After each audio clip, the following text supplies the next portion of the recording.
You're about to listen to TADPOG. Tyler and Dave play old games. It's a comedy video game podcast. We would like to stress that the hosts are not experts and are really just very crass commentators. Seriously, this is an explicit podcast that happens to talk about video games sometimes. So please enjoy this pretty okay podcast with Tyler and Dave.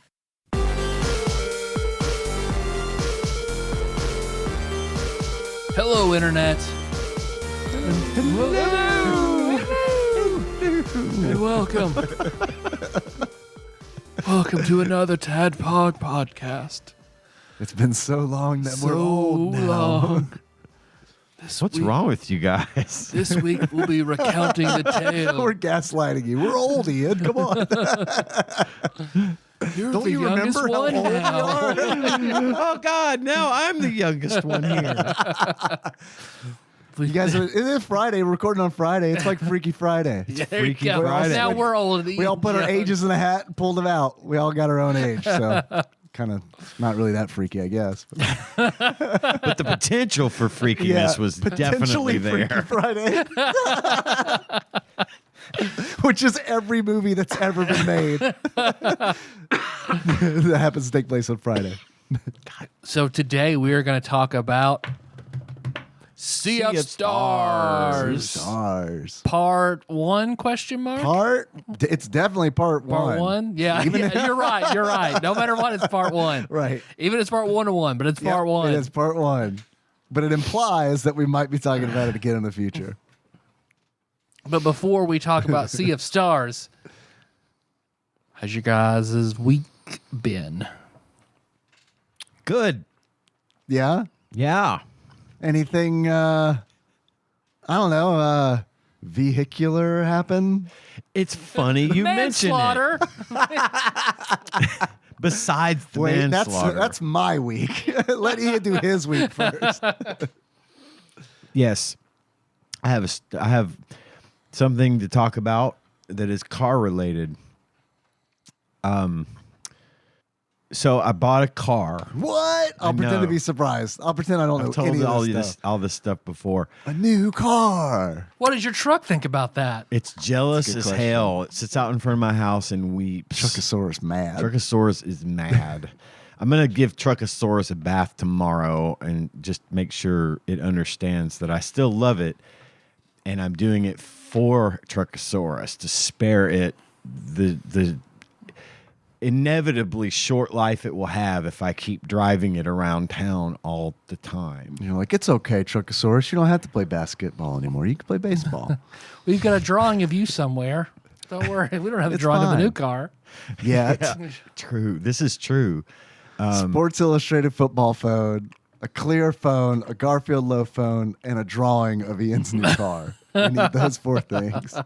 Yeah, you can submit the drawings of my new car if you want to pretend what it looks like. Oh, I love that. On the Discord, if you'd like to throw them out there. Spoilers, it looks like the car that Homer designed when Danny DeVito played his brother.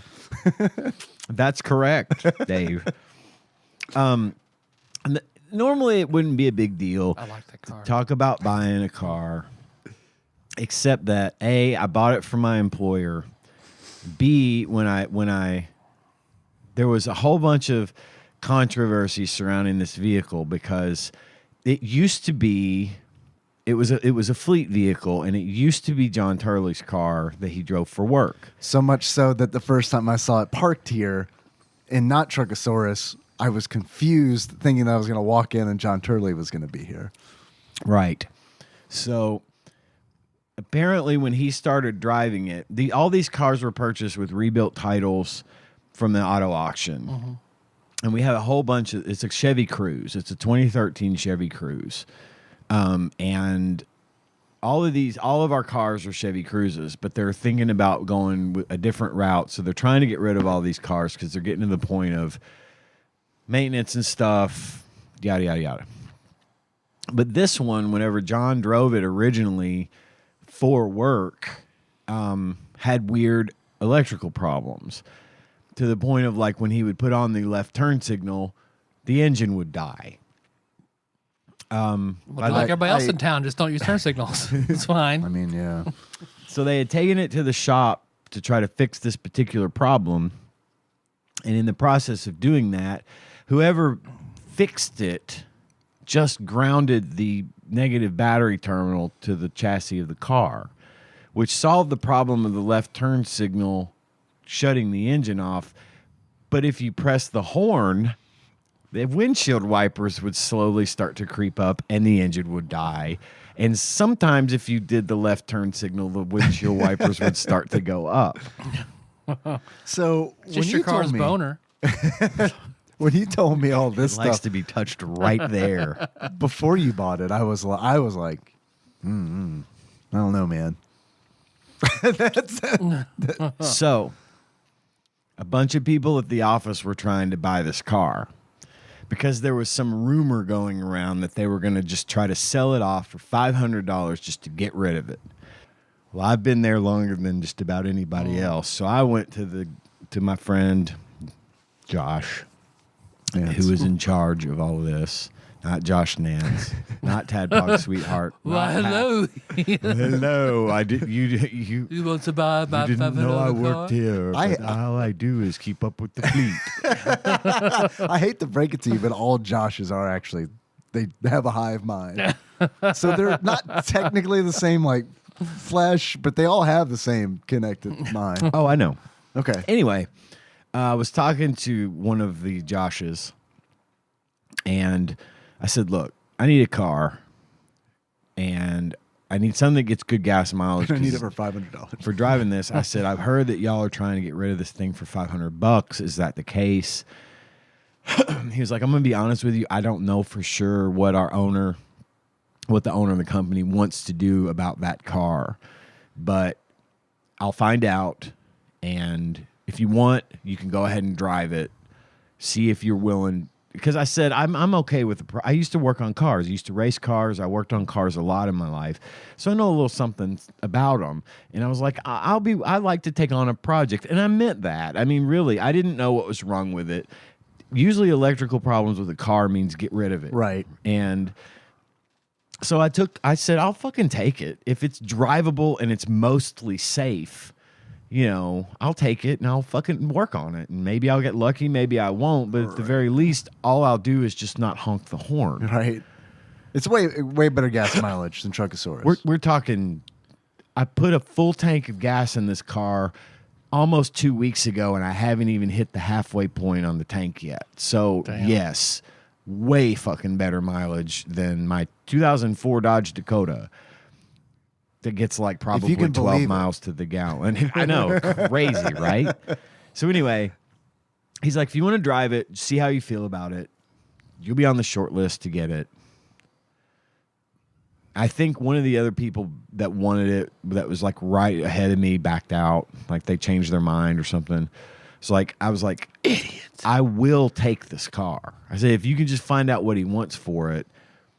I said, if you can get it to me for $500, perfect, awesome. Sure. But let me know what he wants for it. I will take it as is. You don't have to fucking do anything to it. Just give it to me for that price, and I'll deal with it. He's like, all right, I'll find out. So I drove it for about a week, and as predicted, it was fine if I didn't honk the horn. Did you try it? Oh, yeah. Yeah. Several times. Right, sure. Sometimes it didn't work, sometimes it did. But yeah, several times. And every time the windshield wipers start, and it would die. Come, and then it would die. Come, and then it would roll over and fall asleep. Exactly. I left a big old mess all over the street, and the floorboards were all sticky. It was just a terrible situation. The cum car. The cum car. It is white. So anyway, I'm driving, and I wait about a week. And I go back to Josh, and I'm like, what's the story here? I want this car. I want it. Okay. I guess you could have it for fun. So he's like, well, he said, I talked to the guy, our owner. I don't want to say his name. And he said that he wants to take it to the mechanic to see if they will be willing to fix it first. And I'm like, fuck. Right. I was upset because I was like, I want to fuck with this car, Right. and I don't want you to take it there, spend $1,500 to fix it, and then roll that into the price Or worse. or worse. Right. And I was like, I don't want you to do that, but hey, it's your car, whatever. He's like, well, I'll talk to the guy that works downstairs that has all the keys, which I'll talk about later. Because I got another story about my car being stolen. You do? I do. I can't wait to hear that. That'll be for the stinger. What do you think? I love it. All right. So anyway, No, I want to hear it now. You know what? Tyler's right. I can't wait either. all right.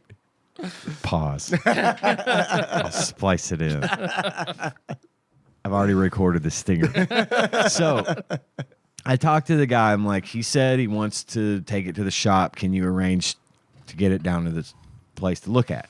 He's like, yeah. So next couple of days later, I'm like, hey, did you ever get around to calling the shop? And he's like, well, I just talked to them, and they said they won't touch it. They said, we don't work on electrical issues, especially dangerous, extensive electrical issues. That car's haunted. Unquote. It might as well be, as far as most mechanics are concerned. And I understand that sentiment. I do. But keep in mind, this car had been crashed and rebuilt. Okay, so it was a salvage title, rebuilt title. It looks great. It's in great shape now, but it had to be rebuilt. And so I go back to Josh and I'm like, dude, I always won't touch it. The mechanic won't touch it. And he goes, oh God, you know. That's why it comes so easy. No one will touch He it. he says, Virgin car. so he goes, let me talk to the owner about it. He comes back to me later that day. He said, I don't want to take it. If they're not willing to touch it, I don't want to take it to another shop and have all this. He's like, I'll sell it to you for $1,000. I'm like, sold. I'll take it. This car has 31,000 miles on it. It's 10 years old. It has 31,000 miles on it. It's in perfect condition, except for there's a little rust on the hood and a few other things from where they put it together. I haven't but even seen the rust. Yeah, So that's how, it's tiny like, rust. that's how little. Yeah, it's yeah. so. Anyway, I bought the car for $1,000, and the next day I fixed it. I did some research, and You exercise the demon. I milked it. Put a numbing condom on it. Man, Milked I'm it. jealous of your car. John and I were looking at Milking it. I was doing some research. I did some research on YouTube, and I found that, and I suspected anyway, it was going to be a ground wire problem. It's like something's grounded wrong somewhere, and that can cause all kinds of creepy, weird shit in your car. And I knew that since the car had been rebuilt, what they did was probably they grounded something in the wrong place. So John Turley has recently also bought a car from my workplace that is very, very similar. Like they're the same year, I think. Either that or they're like a year off, but very close enough to be. We have the same engine, everything. So we went outside into the parking lot and opened the hood on both cars, and I realized that there was a wire on his negative terminal of his battery that wasn't on mine. There was a hole where a screw goes for the ground wire, but they had used a homemade wire, I told you, to ground the negative battery terminal to the chassis of the car. Right. A clothes hanger. They just To fix the Did you put it on channel 4? there's your problem. to fix the turn signal thing that was killing the car initially, right? It's like, well, John's had his thing split off from another cable that I didn't have. Yeah. Well, I found the wire that was split off on mine, but it was grounded to the wrong place. So I went home, and later that day, I took the battery out. I took all the wires up and found that one wire and grounded it and brought it up, took off the homemade wire and put the new wire on where it was on John's Right. car. Fired it up. The check engine light went out. The horn was super loud. Honk, honk. The wipers didn't go up, and I have had zero problems with that car, knock wood, since then. That's awesome. It's in perfect shape. That's awesome. Took it to the mechanic. I took it to Plaza Tire to get the oil changed, and they said That's the where I brake. go. He said the brakes and the antifreeze were like mud. The fluids needed to be changed. So they did a flush and fill on the brake system and a flush and fill on the coolant system. I go to pick it up, and the guy's like, he's like, this car is in amazing shape. I'm like, yeah, I just bought it. He goes, how much do you want for it? And I'm like, it's not for sale. I need it. And he's like, and I told him the whole story. And he was super jealous that I got the car for $1,000. It's a great deal. And he's like, we went over this car tits to toenails, and everything about it was 100% perfect. He said the wheel bearings, the transmission, the engine, everything about this car is in 100% pristine condition. He says, I've never seen a 10-year-old car with A, 31,000 miles on it, and B, in such perfect condition. How much do you want for it? I'm like, it's not for sale. So I kept the car. I didn't sell it. And then it got stolen. And the rest of that story comes later. Nice. Well, I hope you get it back. I hope it all works out. I don't think it will. But we'll have to wait and see till the end of the show. Stick around for the stinger. Especially if you're on YouTube. We need to watch all of this. Every day.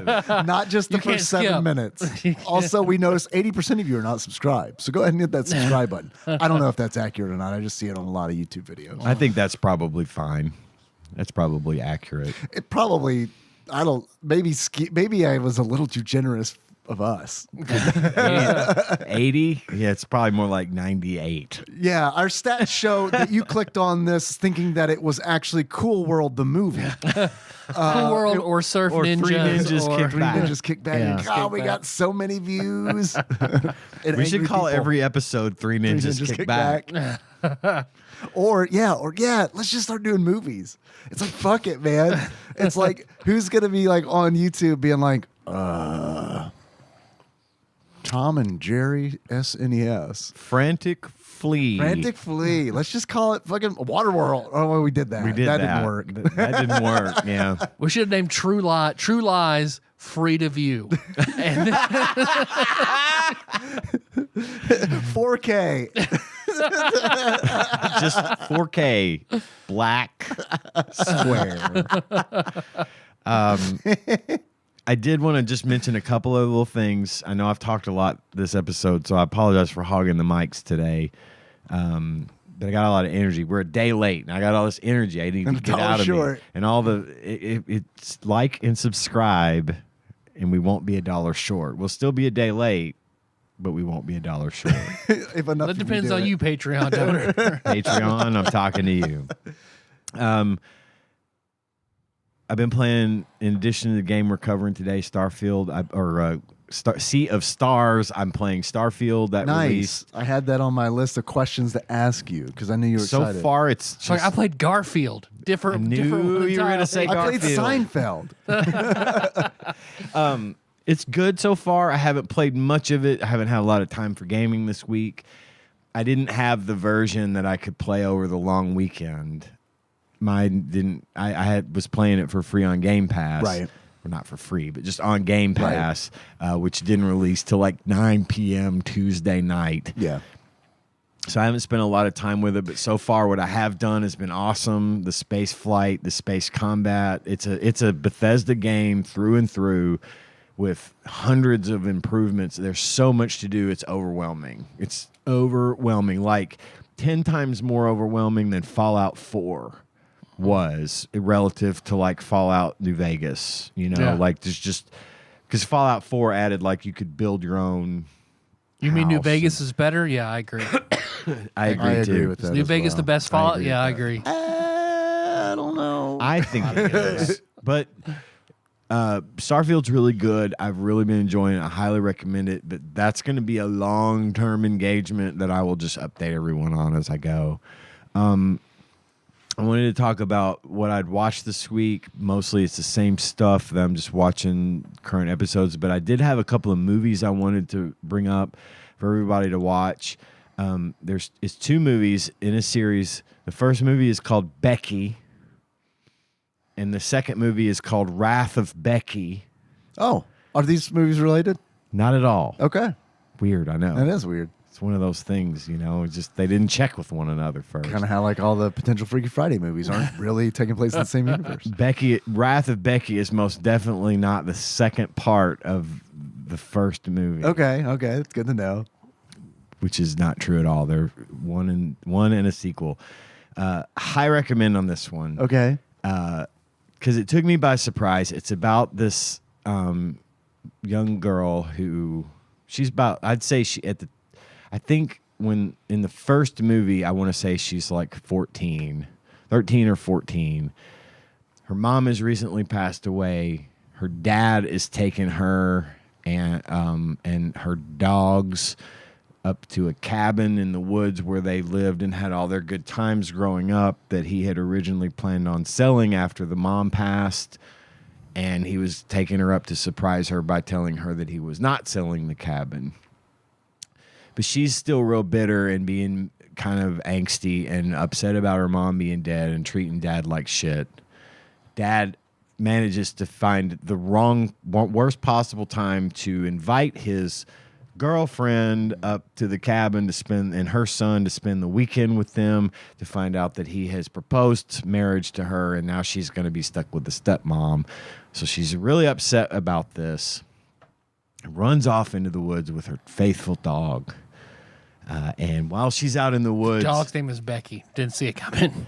While she's out in the woods, a group of neo-Nazis show up at the house looking for something that's hidden in the house that's very important to them.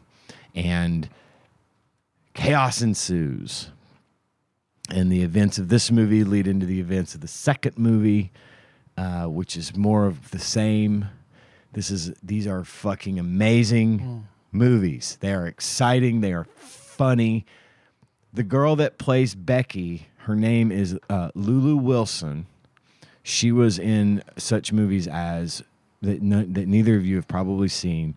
Ouija. Oh, no, I haven't seen that. And Annabelle. Mm-mm. She was in both of those. And she was also cast and acted in the original Doctor Strange movie, but her scenes were cut. She was going to play Doctor Strange's little sister in a flashback from the past because his sister dies, and that's one of his traumas. But they cut those scenes for time. The neo-Nazi was originally supposed to be played by Simon Pegg. Okay. But due to scheduling conflicts, he was not able to be in the movie, and Kevin James took his place. Because, of course, it's the natural substitution. well, to be fair, Kevin James was originally going to play the role of her father. But when Simon Pegg couldn't be in it, he's like, fuck, it's the first time he's ever played a bad guy role. And he's like, fuck, I'll try it. It'll be a change of pace. It's surprisingly good. He's really good. I like him anyway. But in this role, it was really a nice juxtaposition to what he normally does. So, what Paul Blart doing? Paul Blart, why? Why you got them swastikas on the back of your head? He's making a grocery list. And then, her dad is still argue with Leah Remini. I can't talk right now. He gets on the cell phones and talks. And the dad is played by Joel McHale. Wow, okay. And then in the second movie, the heavy is played by Sean William Scott. Wow. To great effect once again. These were all very surprising roles, considering the little girl that's in it, Lulu Wilson, is not what you would have expected to be in this role. It's almost like a John Wick type of thing. Okay. I just think it's a great time that just about anybody would enjoy. Okay. It's not for everybody, but given the nature of a lot of the things, y'all know what kind of movies I like, and you know the kinds of things that I get into and Sure. get excited about. If any of that has ever resonated with you, I think you would very much appreciate Becky and the Wrath of Becky. And the way they leave the Wrath of Becky implies a third movie is right behind it. They did not. They keep you guessing. There's lots of things that get explained and things that don't get explained, so they keep the story fresh and keep it going. So yes, that's my recommend for this week. 5 stars. Wiz and Sage says check it out. Cool.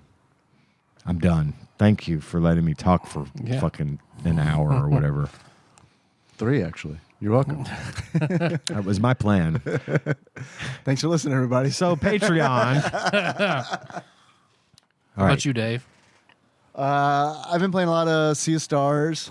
That's kind of been my main thing. Not just because of, it started, I don't know. I was going to say it started because we were going to do an episode on it, but that's also not true. I was planning on playing it anyway. So it's really nice that we are doing an episode on it because we get to do something fun for the show. Definitely.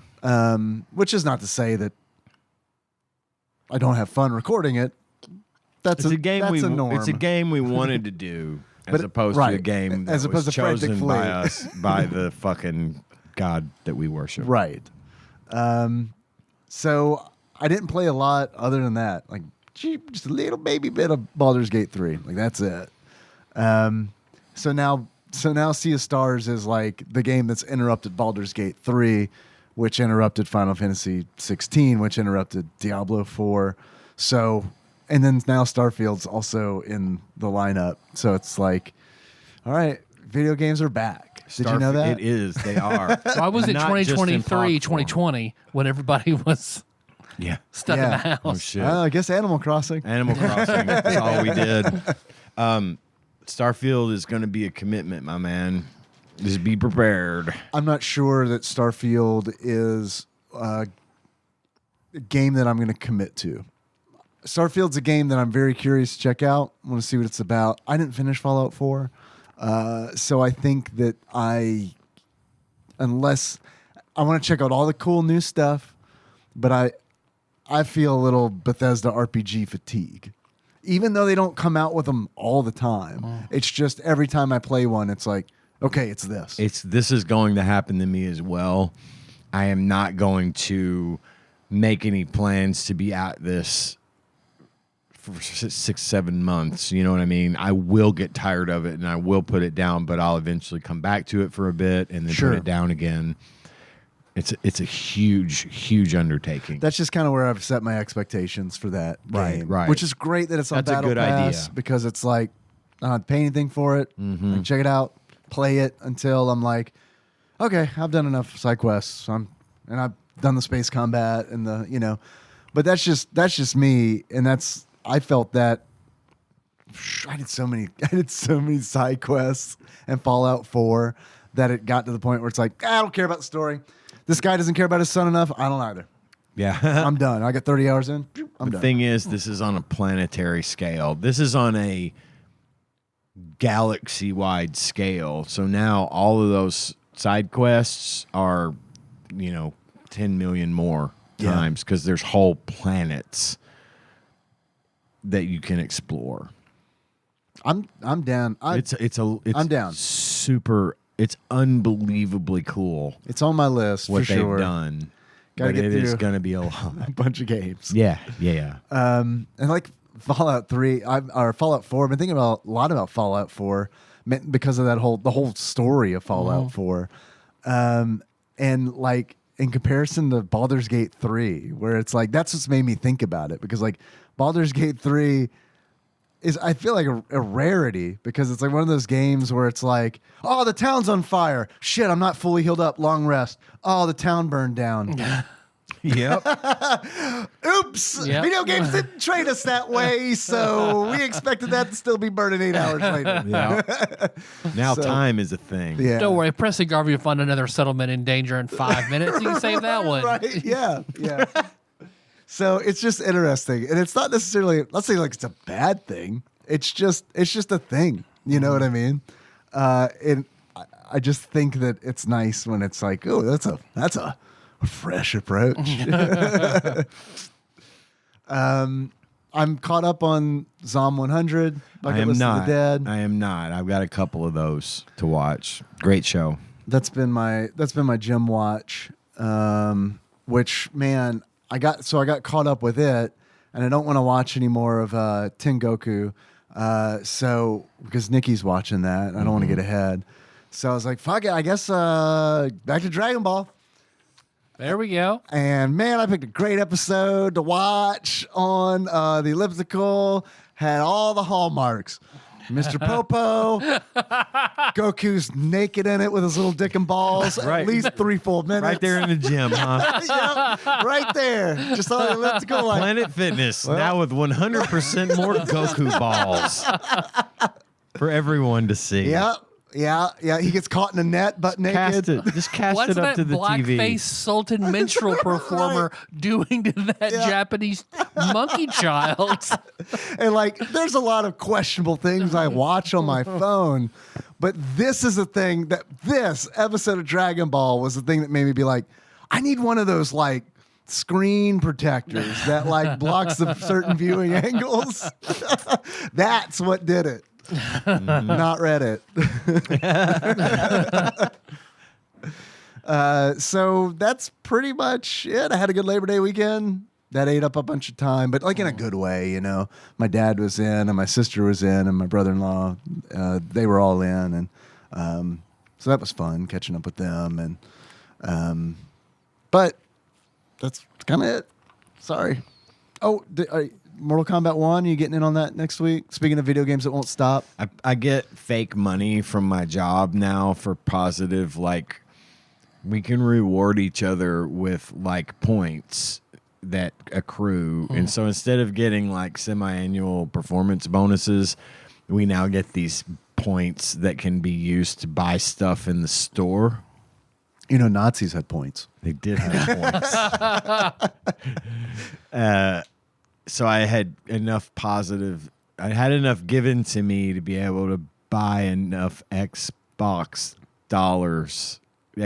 game cards to buy. So I pre-ordered Mortal Kombat 1. So I got it on pre-order. Nice. We'll see how long I play it, because I am terrible at fighting games, but I love them. I kind of feel, I mean, I don't know, but like for me, I want to check out Mortal Kombat 1 as well. But like my threshold on it, it's like even lower than Starfield, where it's like, I want to buy Mortal Kombat 1 and I want to play it for 4 hours. I want to see some bones. I want to see fatalities, x-rays, bones, and be like, cool. That tracks. That tracks. But yes, I do. I am getting in on that. Awesome. I got it pre-installed on my Xbox. Nice. And now I got all that remote play shit going in my Steam Deck and my Mac and all that shit. So I can play my Xbox from anywhere now. Which reminds me, I have some great news. Oh, goody. I got an upgraded modem router from the cable company. It happened today.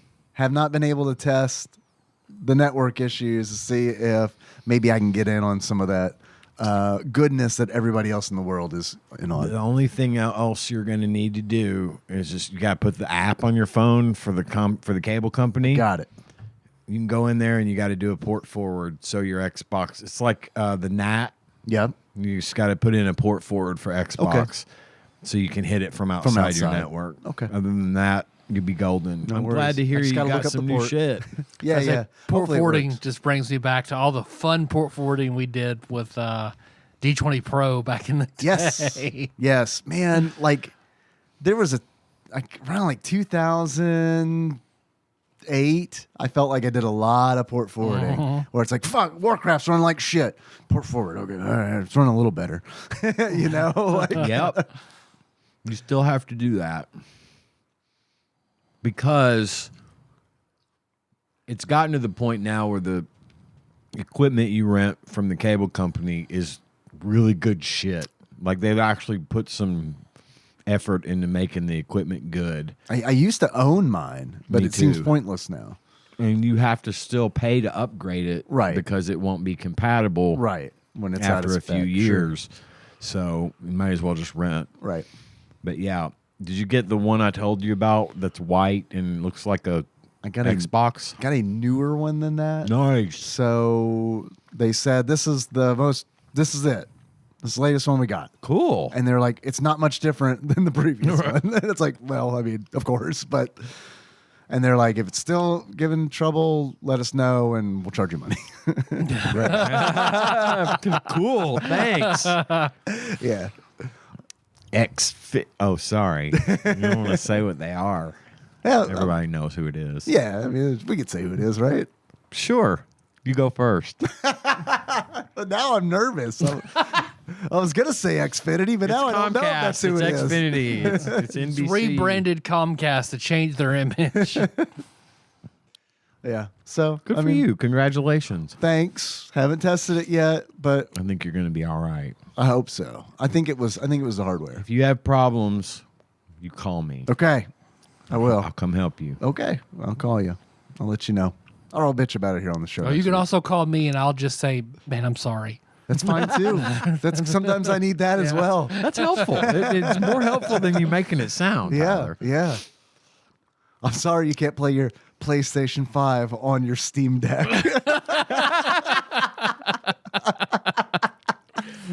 I know it's very important to you. It is though. It is. I'd love to play Sea of Stars that way. I haven't. I'm gonna. Before I leave here, I need to jump my Steam Deck onto the network and see if I can hit my Xbox from here. Oh, that'd be sweet. I can play it locally on my network all day long, but I Right. haven't yet had the opportunity to try playing the Xbox or my PC from here. I've done the PC from here, not the Steam Deck and not the Xbox together. If that's working, I'm going to be a happy camper. Hell yes. Hell yeah. Tyler, how you been, buddy? Yeah, I had a work trip. I was jealous of the Steam Decks. I would have loved to have had a Steam Deck to play Sea of Stars while I was up there. Yeah. Yeah, it's So, a good travel companion. That's what's something I'm out looking to for Christmas. And listen, get the cheapest one. He's right, you know. Get Yeah. the cheapest one, and then spend $100 on a 1 terabyte hard drive, and I'll swap it for you. Oh, okay. Take me 10 minutes. I saw a 2 terabyte today on sale for like $80. God damn it! Yeah, I don't think you want the 2 terabyte. I don't. It drains the battery even faster than. Oh, okay. Yeah. But Ian's I bought the right. middle Yeah. one, and with the 256 gig drive in it, and I swapped it for a terabyte. I wish I'd bought the cheapest one because the hardware specs, other than the drive, are no different. But you spend an extra $100 and you get that drive. You got a terabyte of storage. It runs like a dream, Okay. and I can swap it for you in 10 minutes. No joke. Okay. I hope you get one. That'd be cool if we all had one. Yeah. That'll be probably on my list for Christmas. Sweet. Other than that, I don't have for business, so I was doing that. So my time with Sea of Stars is minimal, but I do want to play it some more. But we'll get to that. You guys want to do a draft? I want to do something you suggested. I do too. I'm shared it. ready. I even forgot I suggested that. You shared a TikTok video Yeah. where Donald Duck's talking to Mickey Mouse and Someone Something was else. hanging Someone upside down. Yeah. There was probably boogers involved. Yeah. I don't know. and then they were talking. They were casting. I hated this video. I hated this show video notes? so much. I had to We need it. stop watching it and ask you guys in our Discord what was it about because I can't watch this video. In the video, Donald Duck was. I guess it was VR chat. Is what it looked like. It looked like a did look like podcast it. that was done in VR Yeah. chat. Is what it looked like to me. Which I mean, it seems like a idea was I just- wouldn't it do, was but it's pretty distorted good. and People probably weird watched and- the fuck out of that. Lots of loud noises and weird farty noises. It's the stuff that Henry loves to watch, where it's like, yo, man, I just screamed into my mic and it's clipping, and it's like, it's just, that just hits his humor, Yep. where it's just like, that's the funniest shit in the world, where it's just I like, know. it's like boxes you check. Horrible audio quality. Mm-hmm. Does something spin around? Yep. Looks like Repetitive, annoying noises. Gotcha. check. I got one of those at the house too. Yeah, I they know love what you it. mean. They eat it They up, do. man. But anyway, Yes. Anyway. in this video, they chose a game to make into a movie, and then they chose who would star in the movie, and they chose who would direct the movie. Yes. That's it. That's it. It's That's simple all. but fun. I have a couple, Oh, good. and I would like to do that too, Tyler. So, with Please. your permission, I would like to forego the draft this week Okay. for this. Let's do it. Who wants to go first? You go first. Me I go wanna hear first? Yours, yeah. I did 2, and the only reason I did 2 is because the first one I picked, I didn't realize was already a thing. Or it's gonna be. Rampage. My first one. Battleship. Battleship. That was my next one. Doom. Wait, wouldn't it be cool if they did a segment like where it's in first person? That would be amazing. Why have they not done this? Who knows? BioShock is what I picked. BioShock. And there is a movie coming apparently on Netflix. They've got an $80 million movie planned. You had me, then you lost me. Well, At the Netflix part? Yep. Yeah. there's rumors that it's not going to happen now. I don't know, and I don't care. Here's what I picked: BioShock first. That's the one I've always wanted to see made into a movie. If you go back deep into our library, I go on a long, loving tirade about how much I love BioShock and how life-changing it was for me. This is one of the episodes where before I was a host. This was back when we were in the blanket fort it was before the blanket fort. BioShock was a real long time ago. Really we did long an time episode on ago. that a really long time ago. And I was on it. Or I was on a future episode and talked about it because I wasn't on the original. I don't think remember. that's it, because I think we did BioShock with Jacob. We did. Oh, In an that's actual right. bathysphere. In a bathysphere. Yeah, Yeah. because we recorded that in his apartment. That's correct, yes. Oh, I'm sorry, his His bathysphere. bathysphere. I think it was one of the first ones I was on, actually, and we were talking about what do I like gaming, and Right, BioShock came up. So anyway, I picked BioShock for the movie. The director I chose would be David Fincher, Okay. who directed Yeah. Seven, Fight Club, Gone Girl, and The Game. The producer, I picked J.J. Abrams, but for his Super 8 style, not his Star Trek style. Okay. Does that make sense? Yeah, it does. I like Super 8. I love Super 8. yeah, I love the style of it. It's Yeah. creepy, haunting. Yeah. There's a lot you can hear but not see. Yeah. There was a lot of that in BioShock. Super 8 was like creepy E.T. Yes. And I feel like that was a criticism from a lot of people, but it was the thing loved that I loved. I loved that about it. I did. So he would be the producer. The writer, I chose a gentleman named Lee Whannell. I'm not familiar with Lee. You might know Lee Whannell from the movie Saw. Oh. As he was the one chained in the room with Carrie Elwes. Yeah, okay. He wrote Saw. Okay. He is the writer of Saw. I did not know this until today. He also wrote Insidious, all the Insidious Okay. movies. Yeah. And so he's my writer. Okay. Now, for my protagonist, the guy you play in BioShock, I had a bit of a toss-up. I have 3 possible options. Okay. If one isn't available, I have 2 others to fall back on. Perfect. My first choice is Timothy Oliphant. Okay. Conan's friend. Conan's friend, Timothy Oliphant. I just listened to that Me episode. too. I listened to that one today. God, it was so fucking... The way he kept trying to plug things like throughout the course of the interview. Yeah. God, it was good. But I love him. He was in Once Upon a Time in Hollywood. He was Yeah. in Justified. I've not seen Office. anything. The Office, that's right.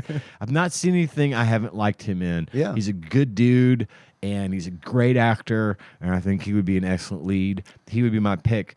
If not him, Chris Evans.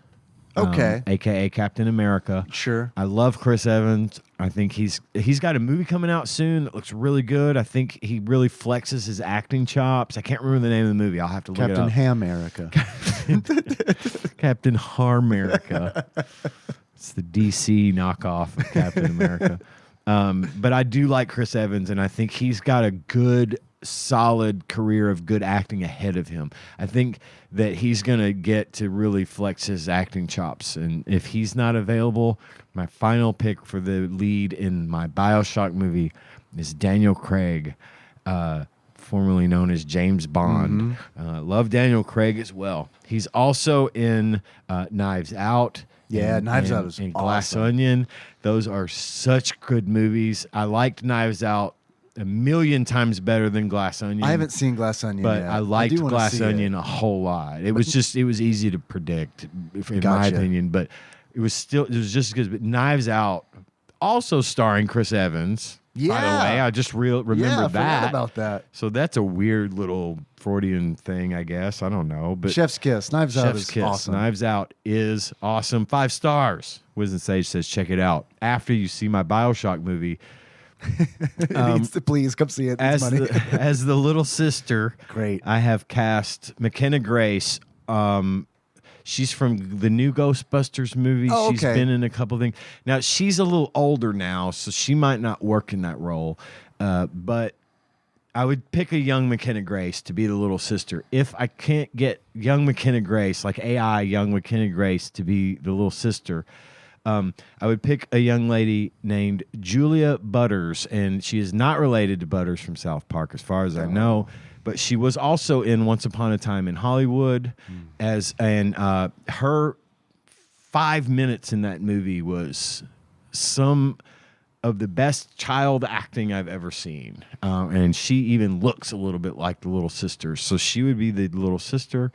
For Andrew Ryan's voice, I originally thought maybe James Spader, Oh, man. but upon doing a little more research, I did not realize that the voice of Andrew Ryan in the game BioShock was Armin Shimmerman, who plays Quark in DS9, Star Trek DS9. And I would pick him again to be the voice because I love the voice. I didn't realize it was him. I love that guy. Man, I just want to see James Spader as James Spader in BioShock. Just like in Rapture. He's just still, around. He's still wandering around like, why did the party stop? Right. Yeah, I agree. He's not a splicer. He's just James Spader. I would also, I had another pick. I would also accept for the voice of Andrew Ryan. I thought if I said it slow enough, I could remember. know. Because I didn't write this one down. I thought of it on the way here. Maybe it'll come to me, and I'll interrupt one of you with it later. Please. And then actual Andrew Ryan, like the physical presence of Andrew Ryan. The manifestation. The of it. manifestation would be Tim Robbins. Okay. He's like super tall and imposing, and he's aged well. Okay. So I think he would make a good actual Andrew Ryan. So that's my video game to movie pick. Shit, I love it. That was thorough. Now I have a much less thorough second one. Okay. And I only did a second one because of the fact that there is supposed to be an actual BioShock movie coming out. Firewatch. Oh man, I haven't played Firewatch. It looks cool. It's very cool. I played through it in a couple of days. It's very easy. It's very fun.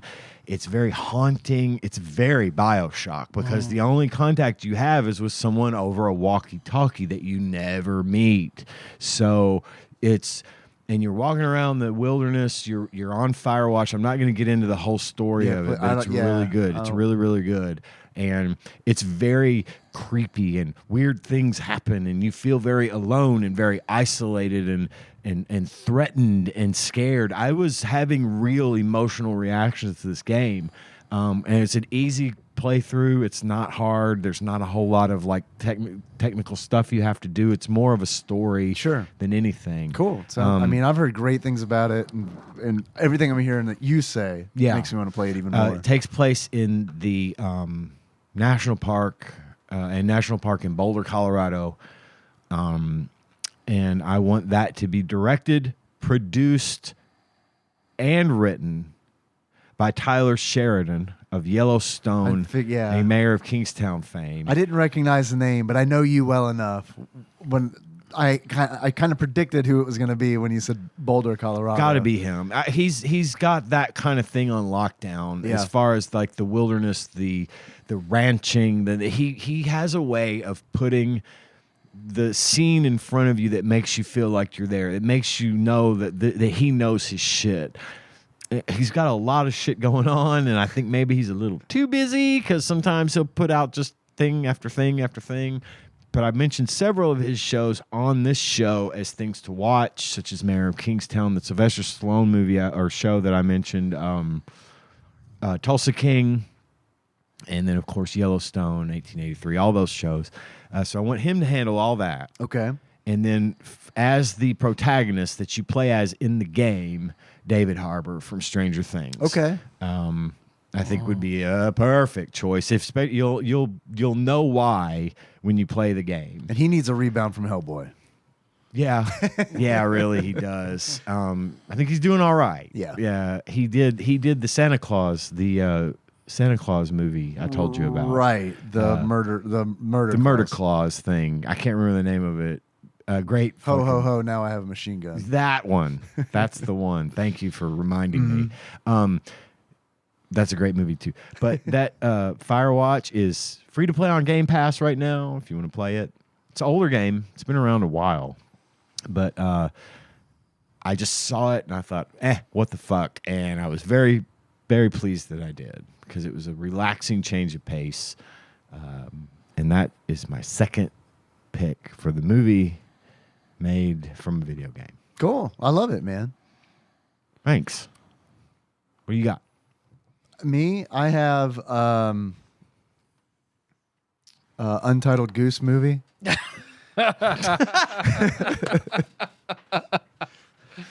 Perfect. I love this. It stars Bob Odenkirk as the goose. God. Man. This can be it can be done any way. I don't care. If this is a live action movie, I think it'd be hilarious. Just Bob Odenkirk just dressed as a goose? Yes. Yeah. This is amazing. It's already better than BioShock. I don't know. I'm going to watch it again and again. I want it produced by Tim Miller, who directed Deadpool, and he was the executive producer of both the Sonic the Hedgehog movies. So he's got a good track record with video game movies, and he also has Deadpool under his belt, which is in line, I feel like, with the spirit of Untitled Goose Game. I agree. I want it written and directed by Rob McElhenney. Oh my God. I love it. And I also, I haven't mentioned this on the show. That's all I have for the movie, unfortunately. But have you guys seen the trailer for Squirrel with a Gun? I know. Oh, man, look it up right now. Or maybe not right now, but like. No, fuck that. It's definitely the next chaotic animal game that I want to play. Because that's the name of the game is what it is. Squirrel with a Gun. Shit, yeah. Count me in. I don't even know anything about it yet, and I'm in. And you and me, baby, we're playing Squirrel with a Gun. Oh, yes. Yes. I'm day one Squirrel with a Gun right here. Can't wait. I'm not going to watch the trailer, but I've got to see the art for this one. Tyler? Oh, fuck. I am definitely in. Watching it? No, I'm not watching the trailer. I'm just, there's one image of a regular sized squirrel. Yeah. With a regular sized gun. Sized gun. Yeah. Thank you, Cocaine Bear, for opening the door. Yeah. Well, I had to think long and hard if I had to choose Giggity. a movie. And this movie is still, it has to be two movies. Okay. It have to be Two, Part like, one and part two. Part part and one, two? part two. Sea Stars. Sea Stars. Final Fantasy VI. Okay. Oh, hell yeah, man. Big, Hell yeah. deep, hell yeah. And it has to be epic because I'm thinking like, especially in the second half, like Oppenheimer, big and heavy. So Christopher Nolan directing. Okay. But Barbie Light in the second part. Well, the first part would be more Barbie Light, and then Oppenheimer heavy in the sequel. There Okay, you go. gotcha. There's not really one really central character, so I've casted all of them. Okay. Oh, sweet. First, I mean, most importantly is Kefka. I feel like you have to have Kefka be big, hated, creepy. So I don't know why, but my brain went Peter Stormare. I don't know who that is. He plays Lucifer in Constantine. Oh, okay. damn. Yeah, So that he's- dude's in everything. That he's creepy. Yes, that's an and excellent pick. So I think hit him there. You and know who he is, Dave. You'll see. I'm going to bring up his face. And Okay. you'll be like, oh, that guy. Yeah, let me see that What's face. his name? And then I need someone like that can play evil really well, but also like have a convincing edge. So for Emperor A Gestal, Pomeranian. a Pomer, Because that dude always looked like a dog to me. right? A Pomeranian's not the right dog. I know that Shih Tzu, something. it's the Oh, yeah. I know that guy. I know the Kevin guy. Okay. but you. Vincent D'Onofrio for Emperor Gestal. Okay. Okay. I like it. I like So that. he's menacing, but like the right level of like clearly like he's evil, but he can dial it back enough to like certain moments of Final Fantasy VI. Okay. So Terra, I tried to skew for slightly younger of this generation. So for Terra, Saoirse Ronan, Oh, Okay. hell yeah. I think she's got that. She's great. She's got that kind of ethereal good looks to her, to where For sure. to be, because Terra's half Esper, half human. Locke, Timothy Chalamet, Okay. and to balance out his Celeste, Chloe Grace Moritz, hit girl and Right. everything. that she's Yeah, in. yeah. I had to cast. She was in The Equalizer with Denzel Washington, which is a fantastic movie. Chloe Grace was. Man, I'm trying to remember if I've seen that or not. Both I feel like I've seen one a movie. and two are amazing. Chloe Grace is a good pick there, Tyler. Yeah, she's I she's agree. a solid pick for me in casting a lot of things because she's very She can versatile. do anything. Yeah, she she's really great. is. And I wanted to cast siblings for Edgar and Sabin. So for Luke Sabin, and Owen Wilson. shit, that's probably what I should have done. I had Chris Hemsworth for Sabin, Okay. Okay, yeah, sure. I like it. and then Liam Hemsworth Yeah, for Edgar. Yeah, Okay. that works. That's that a good fits. pairing. Shadow, I feel like Shadow's face is going to be covered, so you need more of a voice actor for Shadow, someone who can be kind of a gritty, sorrowful actor. So Jeremy Irons as the voice of Shadow. Okay. Good voice. Yeah, For for Cyan, it's still got to be Tom Selleck for me. I still, Oh my god! every I love time, it. every time you see Tom Cyan, it's like he does look like Tom Selleck. He's got the mustache, old samurai, very honorable Tom Much Selleck. like Tom Selleck, the old samurai Tom the old Selleck. samurai We all Tom know. Selleck. He drives a red Ferrari and wears Hawaiian shirts. Edo era Tom Selleck. We all know him. Tom Selleck's on. Tom Selleck Sama. Come on. Selleck Sama. Motherfucker's a samurai. I don't know who You're you right. think you are. For Guo, Finn Wolfhard, Okay. From Stranger Things. Yeah, okay. He's skinny, wiry, Yeah. Also Ghostbusters. and Ghostbusters. Right. Yep. Another Ghostbusters. Cast So member. Mog, another, need a voice actor. I think Paul Rudd as the voice of Mog man, would be yes. Also in Damn. Ghostbusters. Yeah. fun. And then I think his name is Bjorn Thorson or the mountain that moves. Okay. Yes. The last casting, not the original casting, but the last casting that was killed by the Red Viper. Yeah. Like yeah. that guy. That guy is Jumaro, done up in Yeti gear. Yetied up. Yeti dope. Strago, I think Christopher Walken would be hilarious. Strago. Yes. And then Realm. Would he be as hilarious as Strago as he was in Joe Dirt? Ooh. What if he is that character? Oh, yeah. Clem. He has to be Clem. Playing Clem as Strago. Christopher Walken as Clem as Strago. I'm playing a dude. playing the other dude.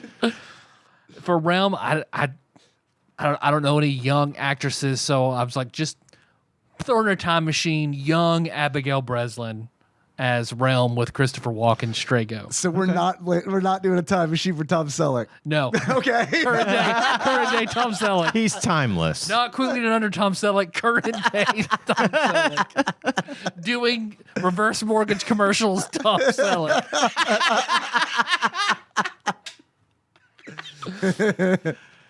God, I'm almost that old though. I'm almost old enough to qualify for a reverse mortgage. Oh, I was about to say you are not as old as Tom Selleck. No. I meant for the reverse mortgage thing. That's what I've got. That's a good Nice. one. There we That was a go. good one. I love it. That was fun. Yeah, I like that. Good suggestion. Thank Tyler. you, That was thank a you. lot Yeah, I of saw fun. that TikTok. I was like, man, that'd be fun. That video notwithstanding, I had a great time. You know what's fucked up is like it didn't bother me until you mentioned it, and I was like, "Yeah, that was a pretty bad video." I'm gonna quote what I actually said in And let's our say chat. I didn't even think about. I'm going to go to that James Spader well, and Sid can be James Spader. Okay. Okay, yeah, I'm all about that. I said, Does he die in the movie? He's got to. Yeah. I feel like canonically, to get the most out of Final Fantasy VI, Sid has to die. So not Scene Bean. Yeah. No, Scene Beam. Scene Beam. Scene Beam would be a good Bannon. You're fucking damn right he would. Does he dies, right? Off screen. Yeah, he has an supposedly. off-screen death. Yeah. Then Not it would totally be sure. perfect. They You're reuse his right. sprite, which is a little confusing. Yeah. I said, go ahead. Who would play Ultros? Ooh, Oh shit! you, Louis C.K. Me. Tyler, play Louis as CK, Ultra, as voice of Ultros. Ultros. You're never gonna make me. You make me laugh a lot, but the way you handled Ultros in the Scott Pilgrim game, Dude, just enough of the God, voice it lowering. had me just dying laughing. You're quick. You don't give yourself enough credit. You got chops, man. So the conversation surrounding our decision to do this, Tyler posts this awful TikTok video in our chat room, and Dave comes back with, "I'm down to do this. I can have answers ready for recording this week if y'all want to do it." Tyler says, "Sounds good to me." I said, "I haven't looked at that yet." And then I looked at it and I responded with, "Yeah, I'm down to do the TikTok thing, sure." Then the next day I said, "So it's pick a game you'd like to see made into a movie and who directs it." I didn't watch the whole video because it was annoying as shit. Were there other criteria? So what I thought was funniest about that is the fact that it was the next day. Because I remember reading it and being like, he didn't watch all the video but agreed to it. And then a day later, I saw, I got the gist of sure. it from the first like 10 seconds of the video. Stopped the video immediately. threw my phone. Flushed my phone down the toilet. I figured I had it on lock as to what to do, and then I started asking myself questions like, "Wait, do we need to do a director and a writer? Do I dress as Donald Duck or does Tyler? Who has the boogers on? Who's weird? I don't know if there was sepia-toned boogers. goofy? I always go to boogers for some reason. But yeah, so there, and then Dave showed up yesterday to record. Yeah. When we weren't here. It's true. I meant to mention that in my intro. I got here on time yesterday, which is rare. A rarity. And I was like, man, I'm here before Ian. But see, I'd say you got here early, Dave. You got here 26 hours early. full 26 hours early. And I got in here and I was like, yeah, Ian's not here. That's weird. And I got my backup recorder out, plugged it into. Oh, yeah. damn. Oh, yeah. I was like, well, I mean, Ian's going to be real pleased. I got all this shit set up when we come in. So I turned the light on. I am pleased. I didn't get it today. I was late. No, I was I'm- last one here today. I'm pleased that you did it, even though I wasn't here to appreciate it at the time. Turn the light on. got the Oh, so that's backup why the recorder board plugged was into the uncovered board. and everything. Yeah. oops, forgot to cover it back up. Yeah, don't worry about it. But that makes sense. That answers a question I had. Yeah, got it. And I even pressed record on it. I was like, that's going to be going. And then I sat I down. want that audio of Yeah. you just sitting Yeah. here. It exists. It exists on the Zoom. We can pull it. I'll play some elevator music behind You know what it it is? It's the Blocks podcast, it's the Steve O episode. I'm just listening to it, and I'm like, I listened to it for 10 minutes, and then I'm like, I got my phone. I was like, are we recording today? No. Oh, right. Yeah, we did have that discussion a week ago that we were going to record on Friday. Okay. Because after you said that, then Melissa texted me, Dave's here? Yeah, I figured she was probably freaking out because, yeah, I'm here. Yeah, so that was it. I just packed my shit up and went home. Well, you came today, and Yeah. that's what's important. Well, not yet. You will. For sure. We're at about an hour. So why don't we Take a break and get some game talk? Yeah, do a little break. Yeah. Do it, Talk do it. some games. Talk a little game. Fuck Little yeah. Sea of Stars. Hell yeah. Hell Hell yeah. yeah. Hello, everyone. Part of our new job for Chevrolet this fall is to be very bewitching and to do all sorts of unexpected things, like this.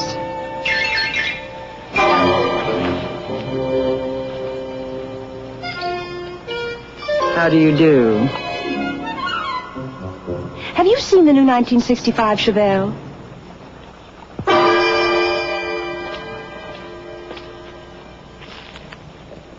It's been beautifully refined for 65. And that new Chevelle ride? Why, it's so soft and smooth. And for the inside, is Dick York, my TV husband. Oh, hi. The Chevelle interior is sheer magic. You really must see the wonderful new Chevelle soon. And now for the game talk. All that sweet, sweet game talk. Dave's excited. Yeah. Caught me mid yawn. Sleepy boy over here. Yeah. We're We're it is running what long. it is. Late. We're running late. We Yeah. had to start late today. That's okay. It's that's Friday, fair. you know? Yeah. Got to get down on Potentially Friday. freaky. Got to. Got to. Got to. You know that song's about the JFK assassination? Makes sense. I thought all songs were about the JFK assassination. Talking about in the backseat. It's all. Listen to it. Oh. Think about it. Happened on a street which connects to a highway, man. Think about it. All those lines about the book depository. All the Dallas references. Don't you get it? And the Lyndon B. Johnson references in it. Pretty sure one of those girls is dressed as Lyndon B. Johnson. I'm sure one of those girls is Lyndon B. Johnson. And Jackie O. At the same time. Together at the Again, same at long time. last. Finally.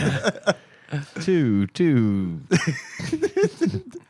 So Sea of Stars. Sea of Stars. Which I Sea of kickstarted Stars. this back in the day. Yeah? So Oh, did I was you? very excited. Yeah, I got my Steam code. Oh, wow. for I it didn't and know you everything. did So, that. yep. So are you in the crypt? Is your name in the game? Or was that a special I think I just paid enough to get my copy of the game. Because I reached a point in the game where like there's an island. This isn't like spoilers. It's not like a story spoiler thing. There's like an island, and then there's a crypt there, and they're like, "Do you want to look somebody up?" And I'm like, "What?" And then I was like, "Oh, this has to be a Kickstarter thing." Yeah. Because then it's like there's a whole bunch of names that you can go and view. So your name might be in the game. It could be. Oh, yeah. we've I got to don't even know. look. Yeah. We've got to I'll look have to now. I haven't gotten that far. I barely just got there, so it's a long game. This is an RPG. It's a modern day. Classic. Yeah, it's a modern day RPG done in the style of late 16-bit, early PS1 era is Yeah, kind of it's how I would describe it. pixely, but not totally Big Chrono Trigger pixely. vibe. Little Right. pixels. Big Chrono Chrono Trigger Trigger references. big Chrono Trigger vibes in the presentation, I'd say, but in the gameplay, I think this plays a lot more like Super Mario RPG, because it's developed by Sabotage. And Sabotage. Can't stand it.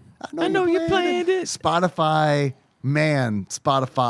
when it doesn't know what to serve me, it's like, this motherfucker loves Sabotage. And it's right. But it's like, it gets to a point where it's like, all right, that's enough. I'll listen to it one more time today.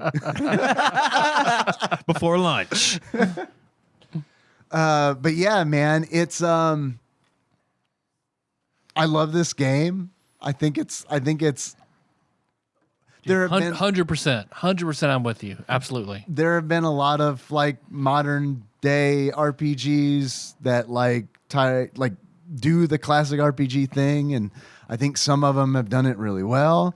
But I feel like this one has done it the best that I've seen so far. Yeah. I generally do not care for RPGs, traditional RPGs. Right.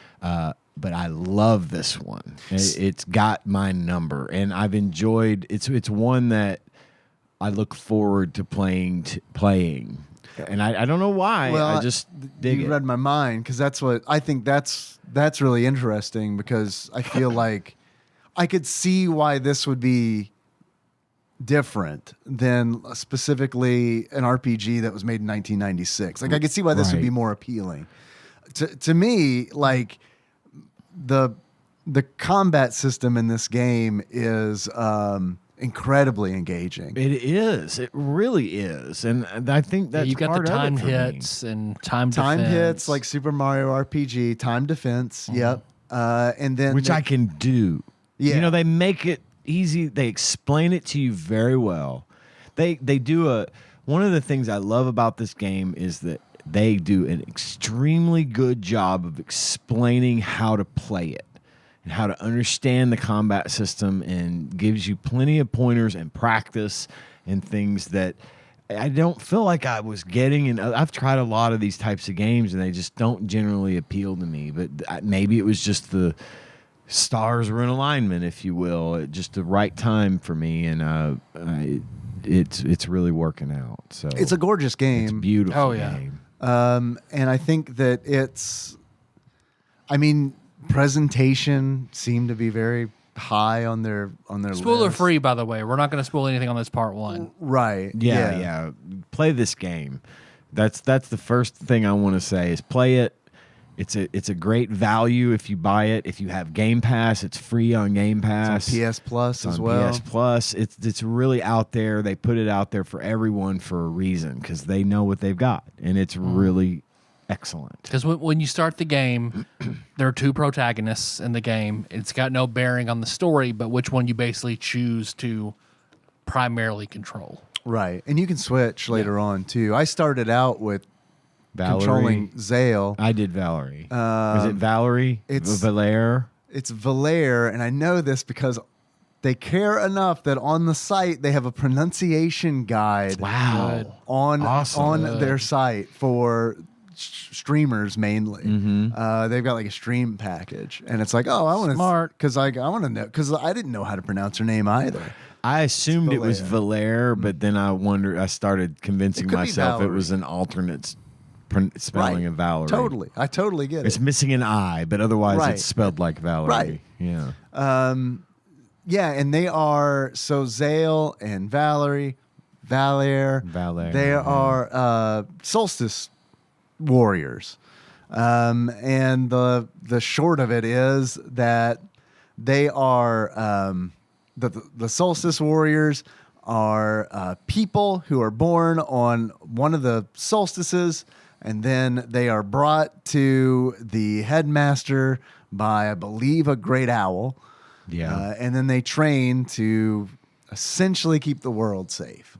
Right. By They fighting. have magic powers and shit Zale like that. Zale is the part of the solstice where his powers are sun and fire Yes, based. yes. Sun and Summer moon. solstice. Yeah. And then Valere is moon based power. Winter solstice. Winter. And they do because their spells are very interactive and are very, very different. And then have different effects on different enemies. Like, I like, and the combat system about how when enemies spell cast, what it takes to break their spell casting pops up. Right. Yeah, it's like it The looks lock like system. a little slot machine that rolls, and you get an icon. So Valaire's attacks are like Bludgeoning damage. attack, and then Zale's are sharp slashing Yeah, attack. Like he has a. It's not a sword. It's I forget what the technical name for it is. It is a sword. Yeah, what is it, Kopesh? I don't know. I don't know either. Something like that. But thinking back to my 3.5 exotic weapon book that has that in it. over the enemies' heads, there'll be an icon depicting smash, slash, or whatever particular spell power they might be vulnerable to. Moon or sun. Moon or sun. Poison. And it gives you this so that you can choose who to hit with first. Right. So maybe the enemy has 2 bludgeoning and a spear or a slash icon over their head. You would pick Valaire to attack first because she would probably do the most damage, and it would make that person vulnerable, or that enemy vulnerable. Yeah, it stops whatever ability they're trying to perform. So they're going to do a big attack, and if you're able to, like you're saying, knock out all of these icons that pop up, you cancel their attack entirely. If you don't get all of them, the attack is lessened. Yeah, I like that a lot. Yeah, I do too. So there's still I like get some benefit. yeah, because sometimes you'll have 3 or 4 enemies, and 2 of them are doing right spells or abilities that have very different, and you can't get it all. Yeah, and you can impossible to do. but you get the option to pick and choose. Okay, if I can't knock it all out in this turn, I can at least choose which ones to use to take it down as much as I can. Right. And that again, it makes perfect sense. It makes a lot of sense to me. And the ordering is something that's really cool too, because the way that the order of combat works is all the enemies have a timer. So you know how many, that timer just shows you how many turns they're going, and how many turns they're going to act. Right. So if it's a 1, they're acting next. It doesn't matter, Right. they're going next. It doesn't matter where your turns come into place. But it helps you decide Yep. what Which you one to- want to do, like how best you're going to affect one or more of those enemies based on how many turns are left. If you've got 2 turns, you're like, well, I can hit with her, then I can hit with him. Right. And turns are And individual maximize too, damage. which Yeah. is important. They're individual to the character, not the party. So the way it works is once everybody in your party has taken a turn, then it resets, and then everybody in your party can take a turn again, which sounds really basic. And you toggle between them. But right, Yeah. that's what's important is they don't have to go in a set order. You each can lead with time whoever you want. Exactly. Yeah. You choose who you want to. Some attacks affect multiple enemies, Right. And it will tell you if your attack has an area of effect. If you've got 3 enemies and you direct your attack at the middle one, you can toggle between the area of effect and whether it will hit the guy on the left or Right. the guy on the right. And that's very Chrono And Trigger that style. is very cool because, again, if you haven't done much damage to the one on the right, you could focus him and still hurt one of the others of your choosing. And I think that choice is nice because it gives you that accountability. Yes. You fucked up because you fucked up, Right. and not because of a game mechanic Right. being fucking broken. Yeah. And I like that. You see your enemies. It's not random battles random like encounters. of that classic area, Which I era. love. It's Mario RPG, Chrono Trigger style. You can see them and you Earthbound. can avoid them. Earthbound. Yep. I think it's really neat. I think the magic system's very cool Yep. because it takes care of the problem. And even there's a point of the game where there's a character in the game who breaks the 4th wall quite a bit. And she's like the voice that they use to kind of like make fun of tropes from the RPGs in the 90s. And these are tropes that, like, you can tell that they're actively trying to break in this game. It felt like they're trying to capture the feel of a 90s RPG, but also making it play much more seamlessly and have very intricate They're systems. They fixing took the best parts problems. and streamlined them. Exactly. Definitely streamlined. Because their combos, like Chrono Trigger, were 2 different characters. You know, you have your combo bar. Like it's all there. All the good stuff is there. And that combo system's even like its own thing because it works where it's like for every attack a character makes, the combo meter fills up. So it's not like you're spending Their in magic it. replenishes and the combo meter goes up. And Right. the combo meter has 3 levels of its own. So Right. you can choose to use. I was going to bring this up too because it's neat that you charge up the combo meter, and if you don't use it, it keeps charging and goes to second level. And it has these little notches next to the main combo meter to show how many levels of combos you can do. And if you get it all the way up to the 3rd one, you know, it doesn't necessarily, if I'm right, it doesn't drain every bit of it. Like it just takes it down a notch. And then there's one that uses all 3 notches, and then another that uses 2, and then another that uses just the 1. Yeah, and you can get more of them too. And I found out later in the game, it's like, oh, I probably missed a bunch of these because there was a mechanic that I didn't know how to do it. And it's like, once I figured it out, I got another combo, and it's like, oh shit, I probably missed like 3 combos. And it's like, I'm not going back. I'm doing fine. You know what I mean? Far enough in the game probably to know that yet. So that's good to know. And you can get items to scale. Like there are vendors that will sell you items that you just want to do the story. Hey, here are items you turn on that will make it easier or Right. Yeah, they're which is like very little cool. runes. That's cool. Relics. Yeah. Relics, Yeah. thank you. And I think it's really neat because And you can turn them on and off at will. Which Like I in the play middle of with the game. one that shows you when you do a successful time. Me too. that's the one Me I got too. too. It's the only one I'm using. Yeah. Yeah, same here. That's the one I'm using too. It helps There's with one the where you get a timing. full heal after every battle to make it easier. Yeah. I think I'm thought running about that doing one. I think I'm running that one and the one that shows when you have a successful parry or whatever right now, because I want to progress a little farther. But my plan is to turn that off as I've powered up a Yeah, little. you feel comfortable. There Yeah. are cursed ones too. I don't know if you've seen Oh, really? those, No, I haven't but I figured the ones that make it them more harder. difficult. Yeah. And then I love that you're not just buying potions and shit. You find ingredients on the map or buy ingredients. You get some for killing enemies, but you make food to heal you. Right. Yes. Which I fucking love it. You find a campfire, that's where you rest, save, and then you can make food. You have so many item slots and love it. Love that. And you can harvest the ingredients as well. Because there's a Yeah. fishing mini game, Yeah, fishing mini game. which is I mean, it's fine. You know what I Yeah, mean? it works. I was terrible at it. What I took had me the trouble longest understanding time, how to dude, make it work. was like you gotta like keep the fit once you get the fish online, you gotta keep it in that current, right? Yeah. The stream shows up. But I thought you had to tap the button. Yeah. So for like 2 ponds, I'm like, oh god. And then like I just happened to leave my thumb on there a little bit. It's like, oh, you just hold it down. Oh, you just hold it down. I've been Yep. tapping it too. Yeah. Okay. Just hold it Nice. down. All right. And it's like, oh wow, this is like 1,000 times Okay. easier. It's like fishing in Animal Crossing. I did the same thing. Yeah, Tapping that's the button. probably- It's like that's all you probably have what to did just it. hit it once and it'll do the rest for you. Which yeah, every pond will have like a post of what fish are available in it, and you can catch them and skin them for, like you can get seafood type ingredients. You get fish fillets, and you find bones, mushrooms, wheat, potatoes, tomatoes. Like yeah, so you can make items that heal your MP, your HP at various amounts, your whole party. Like Well, and fucking love then that not shit. to mention that they generously give you the ability to heal during battles, which is an effective heal.